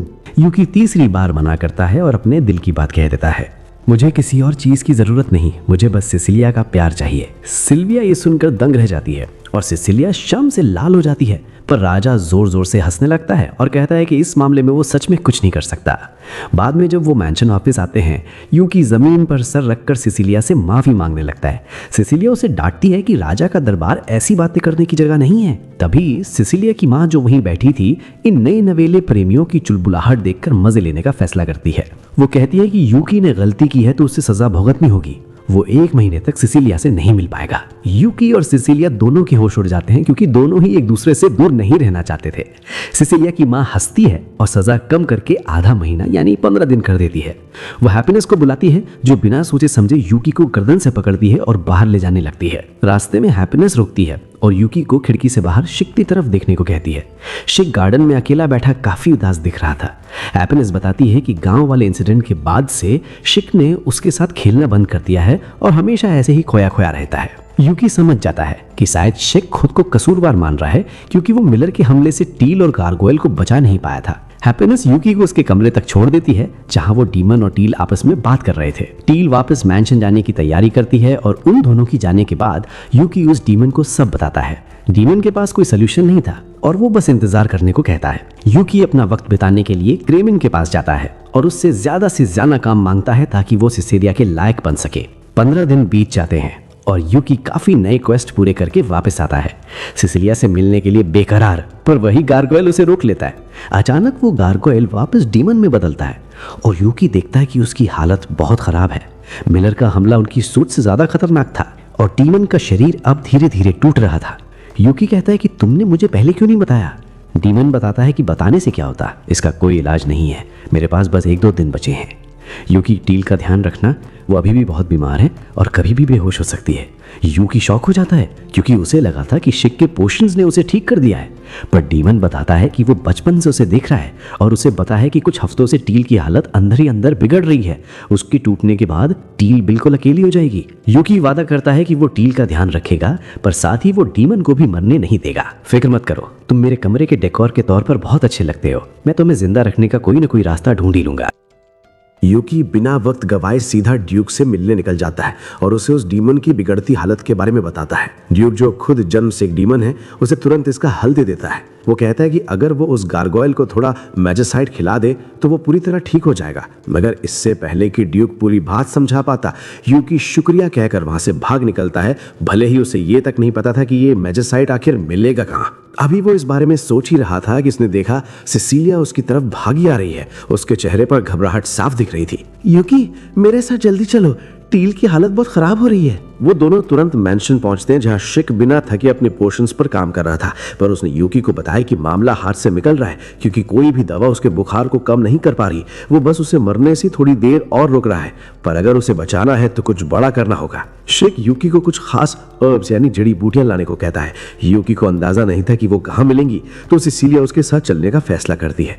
वो दोनों मर्चेंट गिल्ड पहुंचते हैं, पर बदकिस्मती से वहां ना तो वो हर्ब थी और ना ही मैजिसाइड। मर्चेंट ने बताया कि आजकल मैजिसाइड की बहुत कमी है क्योंकि लोग इसे सब्स्टिट्यूट के तौर पर इस्तेमाल कर रहे हैं। यूकी पूरी तरह मायूस हो जाता है। उसे लगता है कि अगर उसे ट्वाइलाइट ग्रास और मैजिसाइड नहीं मिला तो वो टील और उस डीमन दोनों को खो देगा। तभी क्रेमैन उसके पास आता है और एक क्वेस्ट के बारे में बताता है। पहले मेरी बात सुनो, फिर मना करना। हमें एक मैजिसाइड केव से एक मॉन्स्टर को हटाना है और वहां मैजिकल एनर्जी की वजह से तुम्हें ट्वाइलाइट ग्रास भी मिल जाएगी। यूगी की खुशी का ठिकाना नहीं रहता। क्रेमैन और सोफिया भी उसके साथ चलने को तैयार हो जाते हैं क्योंकि सोफिया अपनी मेड को ऐसे मरते हुए नहीं देख सकती थी। शाम होते होते वो पास के गांव पहुंचते हैं। क्रेमैन कहता है कि वो आज रात यहीं रुकेंगे और कल सुबह केव जाएंगे। यूकी तुरंत जाना चाहता था, पर क्रेमैन उसे समझाता है कि रात में मॉन्स्टर्स ज्यादा एक्टिव होते हैं और वो काम मुश्किल नहीं करना चाहते। साथ ही ये मॉन्स्टर एक म्यूटेटेड रॉक ईटर है जिसने इतना मैजिसाइड खाया है कि अब उस पर जादू का कोई असर नहीं होता है। और सबसे बड़ी बात, जिसने ये क्वेस्ट दिया है उसे ही मॉन्स्टर जिंदा चाहिए। अगले दिन सुबह वो केव में दाखिल होते हैं और उनका सामना उस मॉन्स्टर से होता है जो मैजिसाइड क्रिस्टल्स को ऐसे चबा रहा था जैसे कोई चिप्स खा रहा हो। हमें देखते उसने पत्थरों की बारिश कर दी। यूकी ने सिसिलिया को बचाया, सोफिया ने एक ही लात से पत्थर चकनाचूर कर दिया और क्रेमैन ने अपने अजीब स्किल से उन्हें रोका। यूकी ने जादू से हमला किया पर उस मॉन्स्टर को खरोच तक नहीं आई। क्रेमैन ने उसे अर्थ लॉक में कैद किया और सिसिलिया ने डिवाइन चेन्स का इस्तेमाल किया, पर वो मॉन्स्टर इतना ताकतवर था कि उसने सब तोड़ दिया। क्रेमैन एक प्लान बनाता है कि उसे अंदर से खत्म करना होगा। वो अपनी शैडो मैजिक से सोफिया के चारों तरफ एक बैरियर बनाता है ताकि वो मॉन्स्टर के मुंह के रास्ते अंदर जा सके। चिंता मत करो सिसिलिया, मैं क्लोज कॉम्बैट में एक्सपर्ट हूँ। यूगी ने मॉन्स्टर के चारों तरफ एक फ्रॉस्ट केज बनाया और सिसिलिया ने उसे जंजीरों से जकड़ लिया। सोफिया तुरंत उसके मुंह में कूद गई और अंदर गायब हो गई। मॉन्स्टर ने आजाद होने की पूरी कोशिश की, पर यूगी और सिसिलिया लगातार अपनी स्पेल से उसे लुक रखते हैं। तब मॉन्स्टर ने अपना आखिरी दांव खेला और अपने शरीर से छोटे छोटे रॉक डीमंस निकाले जिन पर मैजिक का असर नहीं होता था।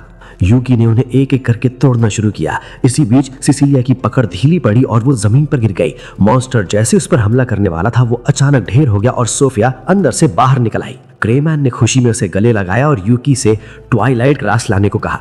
वो दोनों केव के अंदर से हर्ब्स ले आते हैं। क्रेमैन रात वहीं रुकने को कहता है, पर यूकी को टील की चिंता खाए जा रही थी। वो चुपचाप रात के अंधेरे में वहां से निकल गया। सिसिलिया जानती थी कि वो ऐसा ही करेगा क्योंकि यूकी उड़ सकता है। उसने यूकी को सारी हर्ब्स दे दी, जिसके बाद यूकी ने अपनी हॉर्न्स और विंग्स निकाले और आसमान में उड़ता हुआ सीधा टील के पास पहुंचा। उसने शिक को हर्ब्स दी और खुद मैजिसाइड क्रिस्टल लेकर उस डीमन के पास गया और जबरदस्ती इसकी गले से नीचे उतार दिया। पल भर में उस डीमन का हाथ वापस आ गया और वो ताकत से भर गया। वो तुरंत टील के कमरे में गया और बताया कि वो अब ठीक हो जाएगी। बेहद थका हुआ होने के बावजूद यूकी वापस उस गांव उड़कर गया ताकि किसी को उसकी असलियत न पता चले। सिचुएशन काफी थका देने वाली थी, पर यूकी की मेहनत रंग लाई और अंत में उसे इसका सबसे बड़ा इनाम मिला। सिसिलिया की गोद में सर रखकर सोने का मौका। पिछले हादसे को बीते कुछ दिन हो चुके थे। यूकी के पास करने को कुछ खास नहीं था, इसीलिए वो शहर की सड़कों पर आवारागर्दी कर रहा था। तभी उसे क्रेमैन दिखता है जो काफी थका हुआ और परेशान लग रहा था। यूगी तुरंत उसके मजे लेने पहुंच जाता है। अरे क्रेमैन, तुम अभी तक गिफ्ट ढूंढ रहे हो? तुम्हें अपनी जान प्यारी नहीं है क्या? यूकी उसे एक दुकान पर ले जाता है और एक कैट ईयर्स यानी बिल्ली के कान उठाकर पहन लेता है। वो कहता है कि ये उनकी लव लाइफ में थोड़ा स्पाइस भर देगा, पर क्रेमैन उसे तुरंत झाड़ देता है। क्रेमैन साफ कहता है कि उसे सिर्फ मेड आउटफिट पसंद है और उसके आगे कुछ नहीं टिकता। वो वहां से निकलने ही वाला था कि तभी यूकी की नजर एक फुल बॉडी सूट और हेलमेट पर पड़ती है। यूकी का दिमाग, जो सोशल मीडिया के मीम्स देख देख कर थोड़ा हिल चुका था, तुरंत उस सूट का दीवाना हो जाता है। उसे लगता है कि ये पहनकर वो किसी मिस्टीरियस एंटी हीरो जैसा लगेगा। वो तुरंत वो कॉस्ट्यूम और एक जिगजैग तलवार उठा लेता है और किसी जेनेरिक एनिमे प्रोटैगनिस्ट की तरह एक्टिंग करने लगता है। मुझे क्वेस्ट दो, अब वक्त आ गया है कि दुनिया डार्क स्वॉर्ड्समैन का जलवा देखे। क्रेमैन बाजार में तमाशा नहीं चाहता था, इसलिए वो उसे गिल्ड हाउस ले जाता है। रिसेप्शनिस्ट क्रेमैन को देखकर हैरान थी क्योंकि आज उसकी छुट्टी थी। फिर उसकी नजर यूकी पर पड़ती है, जो अजीब व गरीब सूट पे खड़ा था। वो उसे पहचान नहीं पाती और पूछती है कि क्या ये क्रेमैन का कोई नया फेमिलियर यानी शैतान है।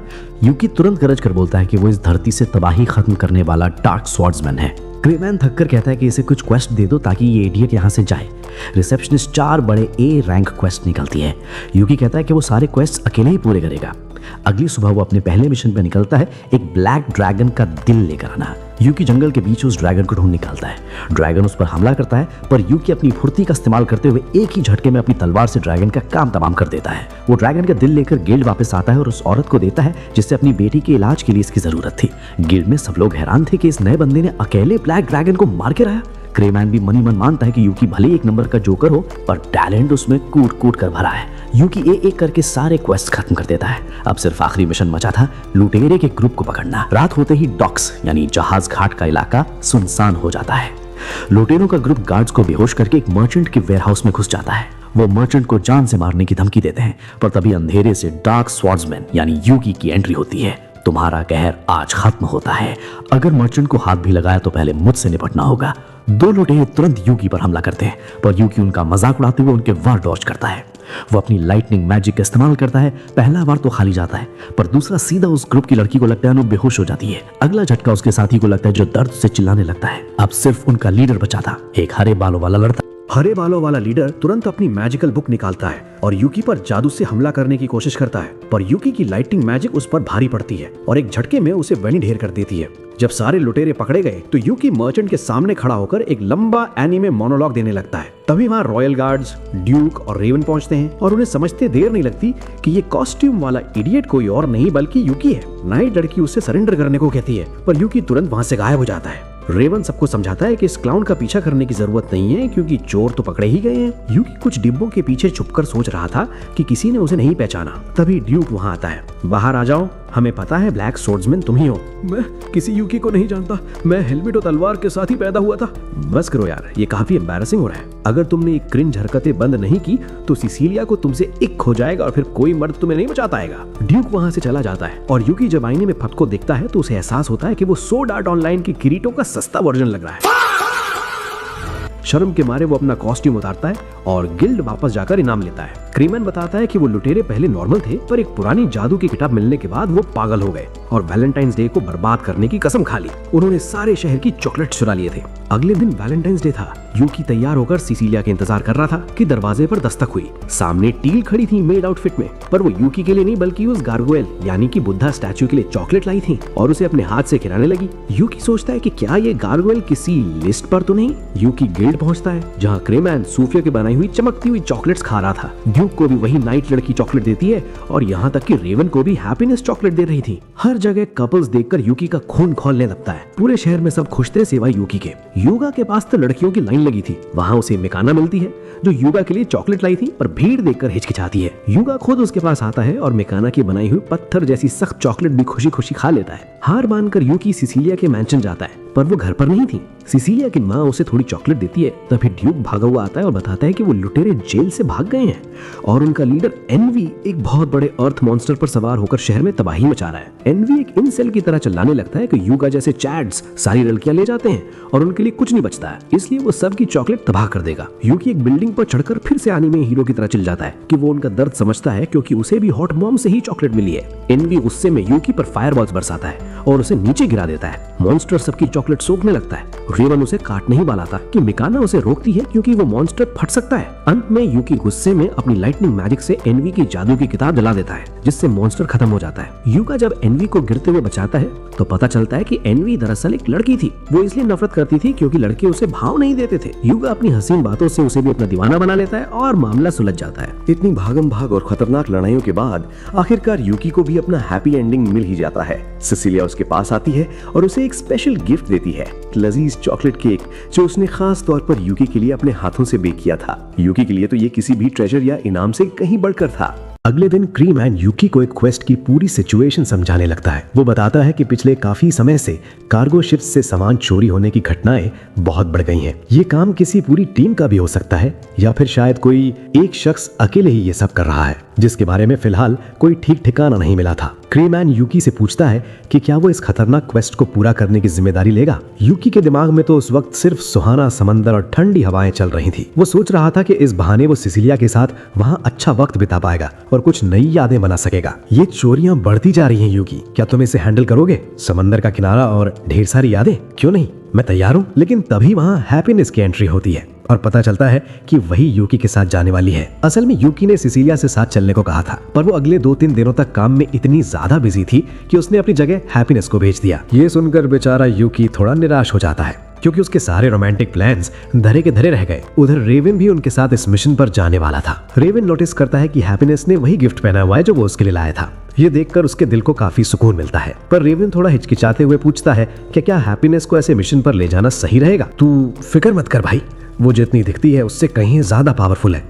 उसके पास कमाल की मैजिकल एनर्जी है। यूकी की बातें सुनकर रेवन थोड़ा उदास हो जाता है। उसे लगता है कि यूकी हैप्पीनेस को कितने अच्छे से जानता है, जबकि वो खुद उसके बारे में अभी तक कुछ नहीं जानता। ये बात उसे थोड़ी चुभ रही थी। यूकी उसकी परेशानी समझ जाता है और उसे दिलासा देता है कि इस सफर के दौरान उससे भी हैप्पीनेस को करीब से जानने का पूरा मौका मिलेगा। इसके बाद ये सभी अपने सफर पर निकल जाते हैं और कुछ ही देर में अपनी मंजिल पर पहुंचते हैं। तुम दोनों यहाँ की खबरें निकालो, मैं क्लाइंट से मिलकर आता हूँ। यूकी ने उन दोनों को जानबूझकर अकेला छोड़ता है ताकि उन्हें साथ में थोड़ा टाइम मिल सके। इधर सीन शिफ्ट होता है हैप्पीनेस पर, जो एक लोकल शख्स से कार्गो शिप्स के बारे में पूछताछ कर रही थी। पर बेचारी हैप्पीनेस इतना अटक अटक कर बोल रही थी कि सामने वाले को कुछ समझ ही नहीं आ रहा था। तभी रेवन बीच में आता है और लिखकर उस शख्स से सवाल पूछता है। वो आदमी बताता है कि वो खुद शिप पर काफी वक्त से गार्ड का काम कर रहा है, पर फिर भी चोरियां रुक नहीं रही है। वो ये भी कहता है कि उन जैसे मामूली लोगों की बात पर कोई जल्दी यकीन नहीं करता। आप फिक्र मत कीजिए, हमें आप पर पूरा भरोसा है। ये सुनकर गार्ड और उसके साथी काफी खुश हो जाते हैं और उनकी खूब तारीफ करते हैं। थोड़ी देर बाद जब यूकी वहां वापस आता है तो रेवन उसे वो सारी जानकारी बताता है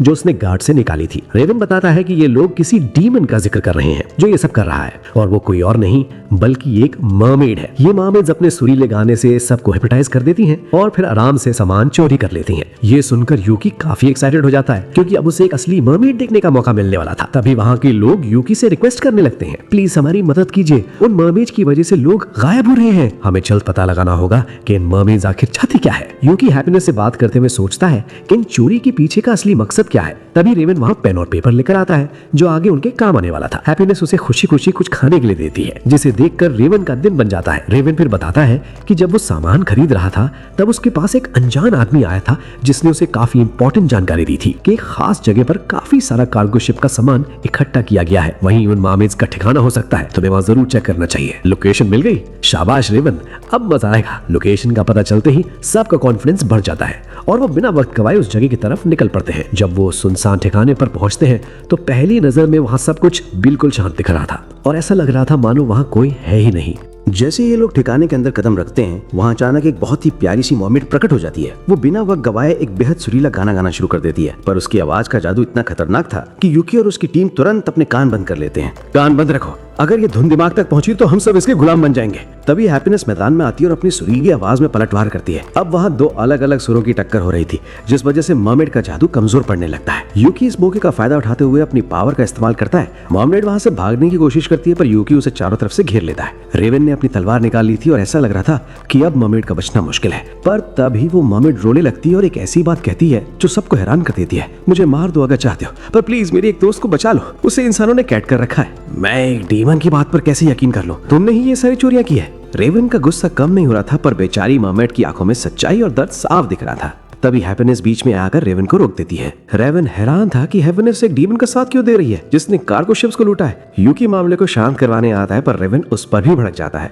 कि वो एक दुश्मन का सपोर्ट कैसे कर सकता है। यूकी उसे समझाता है कि शायद ये लड़की सच बोल रही है और हमें कम से कम उसकी पूरी बात सुननी चाहिए। आखिरकार रेवन अपनी तलवार पीछे कर लेता है। रेवन के हटते ही हैप्पीनेस चैन की सांस लेती है पर उसके चेहरे पर डर साफ था, मान लो उसके साथ पास्ट में भी ऐसा कुछ बुरा हुआ हो। यूकी उसे शांत करवाता है, फिर मर्मेड से उसका नाम और पूरी कहानी पूछता है। मर्मेड बताती है कि कुछ लुटेरों ने उसे और उसके दोस्त को कैप्चर कर लिया था। वो बदमाश उनके गाने का इस्तेमाल कार्गो शिप्स के गार्ड्स को हिप्नोटाइज करने के लिए करते थे ताकि वो आराम से लूटपाट कर सके।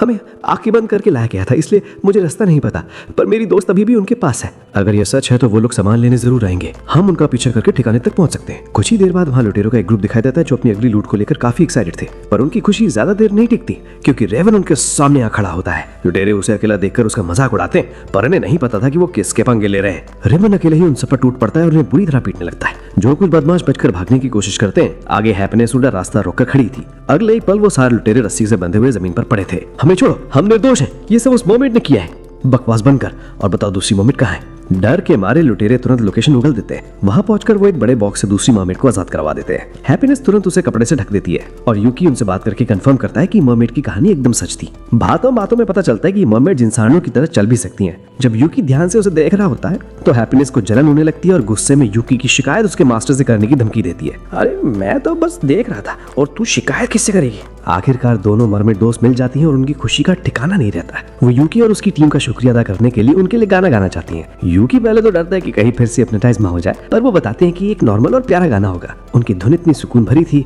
कि हैप्पीनेस भी उनके साथ गुनगुनाने लगती है और माहौल काफी खुशनुमा हो जाता है। जाने से पहले यूकी उन्हें सावधान रहने की सलाह देता है क्योंकि दुनिया में बुरे लोगों की कमी नहीं है। मुझे माफ कर देना, मैंने तुम पर शक किया और बुरा बर्ताव किया। रेवन को पछतावा होते देख मर्मेड उसे माफ कर देती है और जाते जाते उसके गाल पर एक प्यारा सा किस करती है। ये देखकर हेवन उसका गुस्सा आसमान छू जाता है। वो पहले तो यूकी से माफी मांगती है और फिर उसे मैजिक से दूर फेंक देती है। इसके बाद वो खुद आगे बढ़कर रेवन को किस करती है, जिसे देखकर यूकी हैरान हो जाता है। उसे लगता है कि यहाँ सबकी सेटिंग हो रही है पर वो बेचारा अकेला ही रह गया। रेवन और हैप्पीनेस दोनों शर्म से लाल हो रहे थे और यूकी उन्हें देखकर बस मुस्कुरा रहा था। तो इसके कुछ दिन बाद यूकी सिसिलिया से मिलने जा रहा होता है। तभी वहाँ टिल आ जाती है। टिल उससे बताती है कि सिसिलिया इस वक्त कहाँ है और क्या कर रही है। यूकी इस हेल्प के लिए उसका शुक्रिया अदा करता है, पर टिल थोड़े नखरे दिखाते हुए कहती है कि वो यहाँ यूकी की मदद करने नहीं बल्कि अपने रक्षक देवता से मिलने आई है। और वो रक्षक देवता और कोई नहीं, वही डीमन गार्गोइल है जिसे टिल हद से ज्यादा पसंद करती है। यूकी के वहाँ से जाते ही टिल अपने रक्षक देवता से बिल्कुल चिपक जाती है और बताती है कि वो अब तक यूकी के सामने नॉर्मल होने की एक्टिंग कर रही थी, पर असल में यूकी को ये सब पहले से ही पता था। इसके बाद टिल अपने रक्षक देवता को ढेर सारी खाने पीने की चीजें देती है जिसे देखकर वो बेचारा भी काफी खुश हो जाता है। दूसरी तरफ हम यूकी को सिसिलिया ही घर पर देखते हैं जहाँ दोनों साथ बैठकर चाय पी रहे होते हैं। यूकी, उसके दिमाग में बस एक ही सवाल चल रहा था कि क्या उसका और सिसिलिया का रिश्ता सिर्फ इस चाय तक ही सिमट कर रह जाएगा या कभी आगे भी बढ़ेगा। हर बार की तरह वो चाय पीकर वहाँ से निकल जाता है, पर इस बार वो थोड़ा सीरियस था और अपने रिलेशनशिप को लेकर कुछ इन्फॉर्मेशन कलेक्ट करना चाहता था।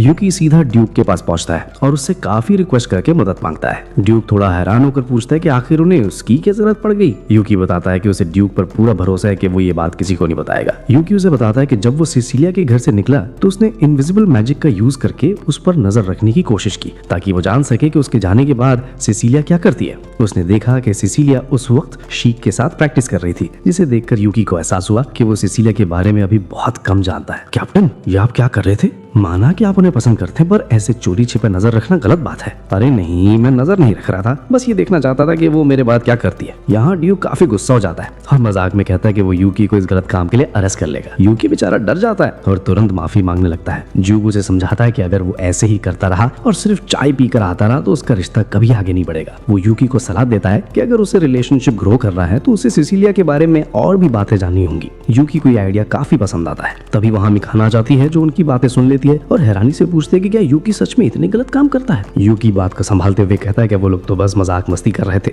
मिकाना, तुम यहाँ बैठो, तुम सिसिलिया को अच्छे से जानती हो तो यूकी की थोड़ी मदद करो। इसके बाद यूकी, रेवन और मिकाना साथ बैठते हैं और सिसिलिया के बारे में बातें होने लगती हैं। मिकाना बताती है कि सिसिलिया की वजह से ही उनकी हीरो पार्टी टिकी हुई थी क्योंकि यूगा लड़कियों के बीच काफी पॉपुलर था और अक्सर लड़कियों से घेर लेती थी। ऐसे में मिकाना कुछ बोल नहीं पाती थी, पर सिसिलिया ही थी जो उन सबको शांत करवाती थी ताकि उनका मिशन पूरा हो सके। टीम का सारा वर्कलोड वही संभाल संभालती थी। ये सुनकर यूकी को गुस्सा आता है कि उन लोगों ने सिसिलिया पर इतना ज्यादा काम क्यों डाल रखा था। तभी रेवन बताता है कि उन सब का एक मॉनिकर यानी एक निकनेम है। मेगाना सिसिलिया का निकनेम बताने ही वाली थी कि तभी वहाँ सिसिलिया खुद आ जाती है। सिसिलिया, मुझे तुमसे कुछ जरूरी काम है, मेरे साथ चलो। उसके जाने के बाद रेवन यूकी की मदद करने के लिए उसे एक चर्च लेकर जाता है जहाँ सिसिलिया अक्सर जाया करती थी। वहाँ पहुंचते उन्हें पता चलता है कि चर्च की एक लड़की पूछ रही थी कि क्या आज होली मदर यहाँ नहीं आएंगी। तब उन्हें पता चलता है कि सिसिलिया का निकनेम होली मदर है। यूकी सोच में पड़ जाता है कि उसे ये नाम क्यों दिया गया है। इस मोमेंट पर सब कंफ्यूज हो गए। वो डिसाइड करता है कि उसे सिसिलिया के साथ किसी लंबे क्वेस्ट में जाना चाहिए जहाँ उसे काफी वक्त मिल सके और वो उसे और भी बेहतर तरीके से जान सके।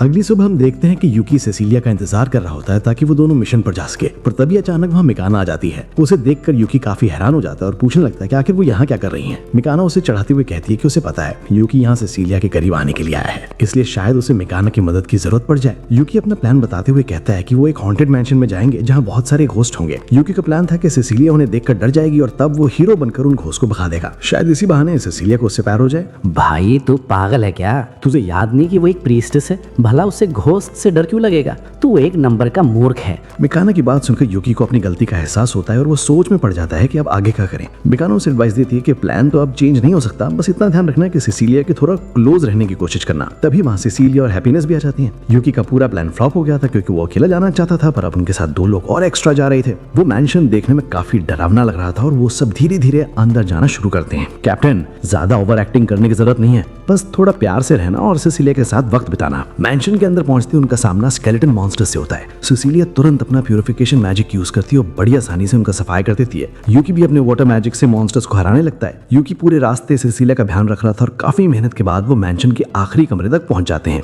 ये अनडेड किंग का कमरा था जो उस मैंशन का बॉस था। बॉस को देखकर यूकी की हंसी निकल जाती। सच में भाई, तू इस डंजन का बॉस है? मेरे साथ लड़ना तो तेरे लिए सम्मान की बात होगी। अनडेड किंग गुस्से में अपनी तलवार से यूकी पर अटैक करता है, पर यूकी काफी आसानी से डॉज करके उसे एक जोरदार लात मारता है। इससे बॉस की सिर का क्राउन नीचे गिर जाता है। यूकी उसे चढ़ाते हुए हंसने लगता है कि क्राउन की बिना तो गंजू दिख रहा है। अनडेड किंग डरकर भागता और अपना क्राउन वापस पहन लेता है, जिसके बाद वो थोड़ा ताकतवर महसूस करने लगता है। वो फिर से अटैक करता है, पर यूकी हल्की लात मारता है जिससे उसकी तलवार दूर जा गिरती है। अब वो बॉस हार मान चुका था और पावन होने के लिए रेडी था। तुम इस क्राउन को इतना प्रोटेक्ट क्यों कर रहे हो? मुझे नहीं पता, पर ये मेरे लिए बहुत जरूरी है। सिसिलिया को लगता है कि शायद ये किसी जगह का प्रिंस होगा, इसलिए उसे अपना ताज इतना पसंद है। वो बड़ी काइंडनेस के साथ उस मॉन्स्टर और उसके ताज दोनों को प्यूरिफाई कर देती है। सिसिलिया का इतना प्यार और दया भाव देखकर यूकी काफी हैरान हो जाता है।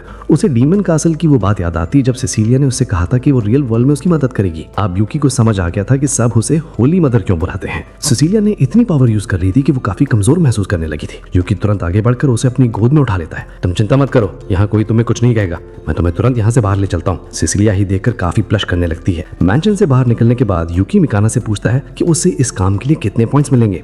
मिकाना उसे 0 पॉइंट्स देती है क्योंकि उसके हिसाब से यूकी का काम इतना कमाल का था कि उसे किसी रेटिंग की जरूरत ही नहीं थी। वो यूकी को एक एडवाइस देती है कि वो जैसा है उसे वैसे ही रहना चाहिए बिना किसी एक्स्ट्रा एक्टिंग के। इसके बाद यूकी फिर से सिसिलिया के घर चाय पीने जाता है। सिसिलिया उसे बताती है कि वो ऑर्फनेजेस में गई थी जहाँ उसे उसके निकनेम के बारे में पता चला, पर वो चाहती थी कि यूकी उसे उस नाम से ना बुलाए। ये निकनेम मुझे योगा ने दिया था, पर मुझे थोड़ी शर्म आती है। सच बताऊं तो ये नाम तुम्हें काफी सूट करता है, मैंने खुद तुम्हें स्केलेटन किंग को प्यूरिफाई करते हुए देखा है। सिसिलिया बताती है कि योगा कहता था कि वो सारे काम एक माँ की तरह करती है, इसलिए वो उसे मदर बुलाता था और धीरे धीरे सब उसे होली मदर कहने लगे। ये सुनकर यूकी को काफी सुकून मिलता है और दोनों खुलकर हंसते हैं। सिचुएशन काफी डेंजरस दिख रही थी, पर एंड में सब कुछ हैंडल हो जाता है। कुछ दिन बीत चुके हैं और गार्गोयल अचानक से यूकी से कहता है कि उसे अब कोई काम ढूंढना होगा। यूकी पहले तो हैरान हो जाता है और सोचने लगता है कि शायद गार्गोयल को उसके कमरे में बुरा लग रहा है, पर असली वजह कुछ और ही थी। गार्गोयल बताता है कि टिल बेचारी दिन रात मेहनत करके पैसे कमाती है ताकि वो उसके लिए हर रोज मैजिकल ओर्स खरीद सके। उसे अब एहसानमंद महसूस हो रहा था और वो टिल की मदद करना चाहता था। ठीक है, मैं तेरी बात समझ रहा हूँ, चल तुझे एक असली एडवेंचरर बनाते हैं। यूकी फिर से अपना ब्लैक थंडर वाला डिस्गाइज पहनाता है और गार्गोयल को एक डेमोनिक मास्क पहनाकर एडवेंचरर्स गिल्ड ले जाता है। वहाँ की रिसेप्शनिस्ट उन्हें देखकर इतना डर जाती है कि उसे हार्ट अटैक आने वाला होता है। वो चिल्लाते हुए क्रेमेन को बुलाती है ताकि वो इन खतरनाक कस्टमर से निपट सके। क्रेमेन जब बाहर आता है तो थोड़ा चिढ़ावा होता है क्योंकि वो अंदर अपनी पत्नी के हाथ का खाना एंजॉय कर रहा था, पर काम तो करना ही था। क्रेमेन बिना किसी देरी के गार्गोयल का रजिस्ट्रेशन कंप्लीट कर देता है और उसे एक एडवेंचरर कार्ड दे देता है। इसके बाद यूकी उसे बाजार ले जाता है ताकि वो वेपन्स और गियर खरीद सके। गार्गोयल थोड़ा कंफ्यूज होता है कि वो अपना मैजिक क्यों नहीं यूज कर सकता, पर यूकी उसे याद दिलाता है कि उसे अपनी डीमन आइडेंटिटी छुपा कर रखनी है। अगली सुबह जब वो दोनों गिल्ड वापस आते हैं तो क्रेमेन बताता है कि कोई स्पेशल गेस्ट यूकी का इंतजार कर रहा है। यूकी जब पीछे जाता है तो वहां सिसिलिया खड़ी थी। यूकी ने मास्क पहना था पर सिसिलिया ने एक पल में उसे पहचान लिया और यूकी बिना किसी प्रेशर के तुरंत सरेंडर कर देता है। सिसिलिया बताती है कि सोफिया ने सब बता दिया था क्योंकि उसे पता है कि यूकी अपनी अजीब हरकतों से मुसीबत खड़ी कर सकता है। सिसिलिया थोड़ी वरिड थी, पर जब उसे पता चलता है कि यूकी सिर्फ गार्गोयल की मदद कर रहा है तो वो थोड़ा रिलैक्स होती है। यूकी, तुम्हें इस डिस्गाइज में घूमने की क्या जरूरत है? मैं बस गार्गोयल के साथ थोड़ा फिट इन होने की कोशिश कर रहा था। सिसिलिया उनकी मदद करने का ऑफर देती है। यूकी मना करने की कोशिश करता है पर सिसिलिया को एक नई एडवेंचरर गार्गोयल के साथ यूकी पर बिल्कुल भरोसा नहीं था। उन्हें अपना पहला क्वेस्ट मिलता है, एक खोई हुई बिल्ली को ढूंढना। क्लाइंट से मिलते वक्त यूकी अपनी जोर जोर की बातों से उन्हें डराने लगता है, पर सिसिलिया बात संभालती है और शांति से सब डिटेल्स पूछती है। सिसिलिया भी एक बिल्ली का स्केच बनाती है। वहीं दूसरी तरफ यूकी क्लाइंट के कपड़ों से उस बिल्ली की स्मेल सूंघने लगता है। गार्गोयल सोच रहा होता है कि ढूंढना कहां से शुरू करें, तभी यूकी अपने हीरो गियर में जंप मार के छत पर पहुंच जाता है और अपनी पावरफुल स्मेल से बिल्ली को ट्रैक करने लगता है। जल्द ही उसे एक गली में वो बिल्ली मिल जाती है जो अपने किसी दोस्त के साथ बैठी थी। जब वो यूकी को देखकर हिसिंग करने लगती है तो यूकी कामिंग मैजिक का यूज करके उसे नींद में चला देता है। वो दोनों बिल्लियों को उनके मालिक के पास वापस ले जाते हैं और उनसे रिक्वेस्ट करते हैं कि वो इस दूसरी आवारा बिल्ली का भी ध्यान रखें। यूकी, हमें गार्गोयल को काम सिखाना है, तुम्हारी डेमोनिक एबिलिटी से स्पीडर नहीं करना। यूकी को अपनी गलती का एहसास होता है और वो अगला काम गार्गोयल को अकेले करने देते हैं। वो लोग एक जंगल में पहुंचते हैं जहां गार्गोयल हर्ब्स कलेक्ट करना शुरू करता है। यूकी उसे वार्न करता है कि ज्यादा हर्ब्स ना तोड़े, इसलिए वो सिर्फ उतने ही लेता है जितने क्वेस्ट के लिए जरूरी थे। हर्ब्स के बाद उन्हें गॉब्लिन्स की एक टोली को खत्म करना था। सिसिलिया को चिंता हो रही थी कि क्या वो मदद करे, पर गार्गोयल ने बड़ी आसानी से उन लो लेवल गॉब्लिन्स का सफाया कर दिया। गिल्ड वापस आने पर क्रेमेन गार्गोयल को उसकी मेहनत की कमाई देता है। अपने हाथ में पहली बार कमाए हुए पैसे देखकर गार्गोयल को बहुत गर्व महसूस होता है। उसे पता था कि टेल बीमार होने के बावजूद कितनी मेहनत करती है, इसलिए वो कसम खाता है कि वो आगे और भी मेहनत करेगा। सिसिलिया और यूकी उसे गुड लक कहते हैं और यूकी कहता है कि वो आगे भी उसके साथ जाएगा, पर गार्गोयल मना कर देता है। उसे अब खुद पर भरोसा था कि वो शहर में अकेले मिशंस हैंडल कर सकता है। गार्गोयल के जाने के बाद यूकी सिसिलिया से गुड बाय कहने लगता है, पर सिसिलिया पूछती है कि वो अब क्या करेगा। यूकी बताता है कि वो अब खुद कुछ ए रैंक क्वेस्ट करने वाला है। कि सुनकर सिसिलिया भी उसके साथ जाने की जिद करने लगती है। यूकी थोड़ा फ्रस्ट्रेटेड हो जाता है और बहाने बनाने लगता है कि सिसिलिया ने तो चर्च के कपड़े पहने हैं और ये सफर काफी लंबा और मुश्किल होगा, पर सिसिलिया हार नहीं मानती और तुरंत अपने कंफर्टेबल आउटफिट में चेंज करने के लिए निकल जाती है। सिसिलिया अपने नए आउटफिट में अब बिल्कुल तैयार थी ताकि वो यूकी के साथ उस लंबी सफर पर निकल सके। दोनों अपने अगले मिशन की तरफ निकलते हैं। रास्ते में सिसिलिया नोटिस करती है कि जब उन्होंने ये मिशन एक्सेप्ट किया था तो क्रेमेन काफी खुश दिख रहा था। यूकी बताता है कि ए रैंक मिशंस को सॉल्व करना आसान नहीं होता, लेकिन उसे लगता है कि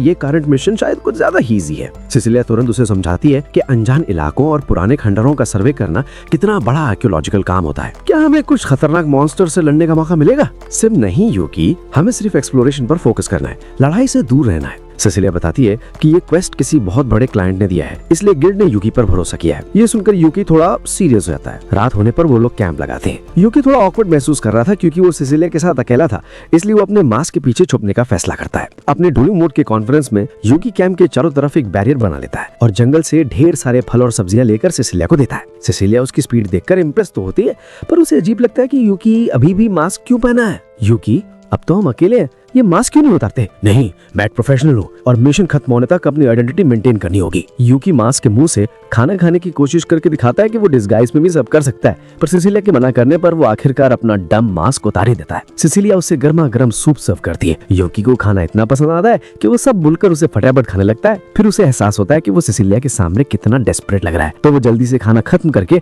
वापस मास्क पहन लेता है और सोने की बात करता है। इतनी जल्दी क्यों सो रहे हो? क्या तुम थक नहीं गई? अचानक सिसिलिया को टोन बदल जाता है और वो बड़े गर्व से कहती है कि वो हीरोज पार्टी की मेंबर है जिसे डीमन लॉर्ड को हराने का काम मिला था, तो ये छोटा सा क्वेस्ट उसके लिए कुछ भी नहीं है। यूकी उसका ये नया रूप देखकर दंग ले जाता है। तब सिसिलिया हंसती है और बताती है कि वो तो बस यूकी की तरह एक्टिंग कर रही थी। दोनों सोने चले जाते हैं। सोते वक्त सिसिलिया अपने पास्ट को याद करती है जहां राजा ने उससे शादी का एक प्रपोजल दिया था। सिसिलिया ने ये कहकर मना कर दिया था कि वो अभी काफी छोटी है, पर राजा को लगा कि शायद वो यूकी की वजह से मना कर रही है। राजा ने उसे वार्न किया था कि ये प्रपोजल एक बहुत बड़े किंगडम के राजकुमार का है, इसलिए इसे मना करना आसान नहीं होगा। अगली सुबह दोनों रूल्स में पहुंचते हैं। सिसिलिया अपनी किताब से एक चमकती हुई ऑब निकालती है ताकि अंधेरे में रास्ता दिख सके। यूकी आगे बढ़ना चाहता है, पर सिसिलिया उसे डराती है कि उसके भयानक मैजिक से रूइंस तबाह हो सकती हैं। यूकी उसे भरोसा दिलाता है कि वो कुछ नुकसान नहीं करेगा। कुछ देर बाद यूकी को एक कमरे में ढेर सारे मॉन्स्टर्स का पता चलता है। सिसिलिया रास्ता बदलने की बात करती है क्योंकि इतने सारे मॉन्स्टर्स को वो अकेले नहीं रोक पाएगी। तभी यूकी सिसिलिया की आंखें बंद कर लेता है और एक इल्यूजन स्फीयर छोड़ता है। सारे मॉन्स्टर्स उस स्फीयर की तरफ खींचे चले आते हैं। सिसिलिया पूछती है कि ये कौन सा स्पेल था, तो यूकी समझाता है कि ये स्फीयर लोगों को वही दिखाता है जो उन्हें सबसे ज्यादा पसंद हो। यूकी कहता है कि अगर वो स्फीयर दिखता तो उसे सिसिलिया दिखती और रेवन को हैप्पीनेस दिखती। मुझे तो स्फीयर में शायद एक डिलीशियस केक दिखता।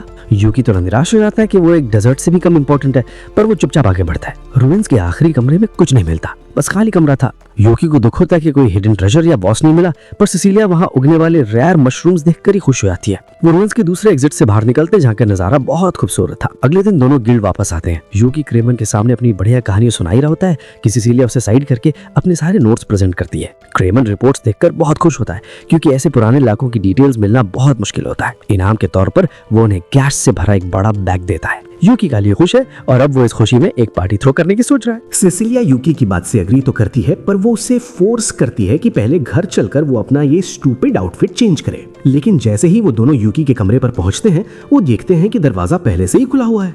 अंदर का नजारा देखकर दोनों के होश उड़ जाते हैं। टिल जमीन पर गिरी हुई थी, उसके चेहरे पर एक अजीब सी दहशत थी और वो तड़पते हुए अपने प्यारे गारगोयल गाय को पुकार रही थी। टिल किसी हॉरर मूवी के भूत की तरह धीरे धीरे खड़ी होती है और यूकी और सिसिलिया से पूछने लगती है कि उसका लॉर्ड कहाँ है। इससे पहले कि वो ज्यादा डरावनी बनती, अचानक गारगोयल वहां वापस आ जाता है। गारगोयल को देखते ही टिल का सारा डर और गुस्सा गायब हो जाता है और वो खुशी के मारे उछलकर उसकी बाहों में जा गिरती है। गारगोयल उसे परेशान करने के लिए माफी मांगता है और बताता है कि उसने शहर में अपना एक अलग कमरा किराए पर ले लिया है। मैं अब एक इंडिपेंडेंट एडवेंचरर बन गया हूँ टिल। अब तुम्हें अपनी मेहनत की कमाई से मेरे लिए मैजिक और खरीदने की जरूरत नहीं है। पर टिल कहाँ मानने वाली थी।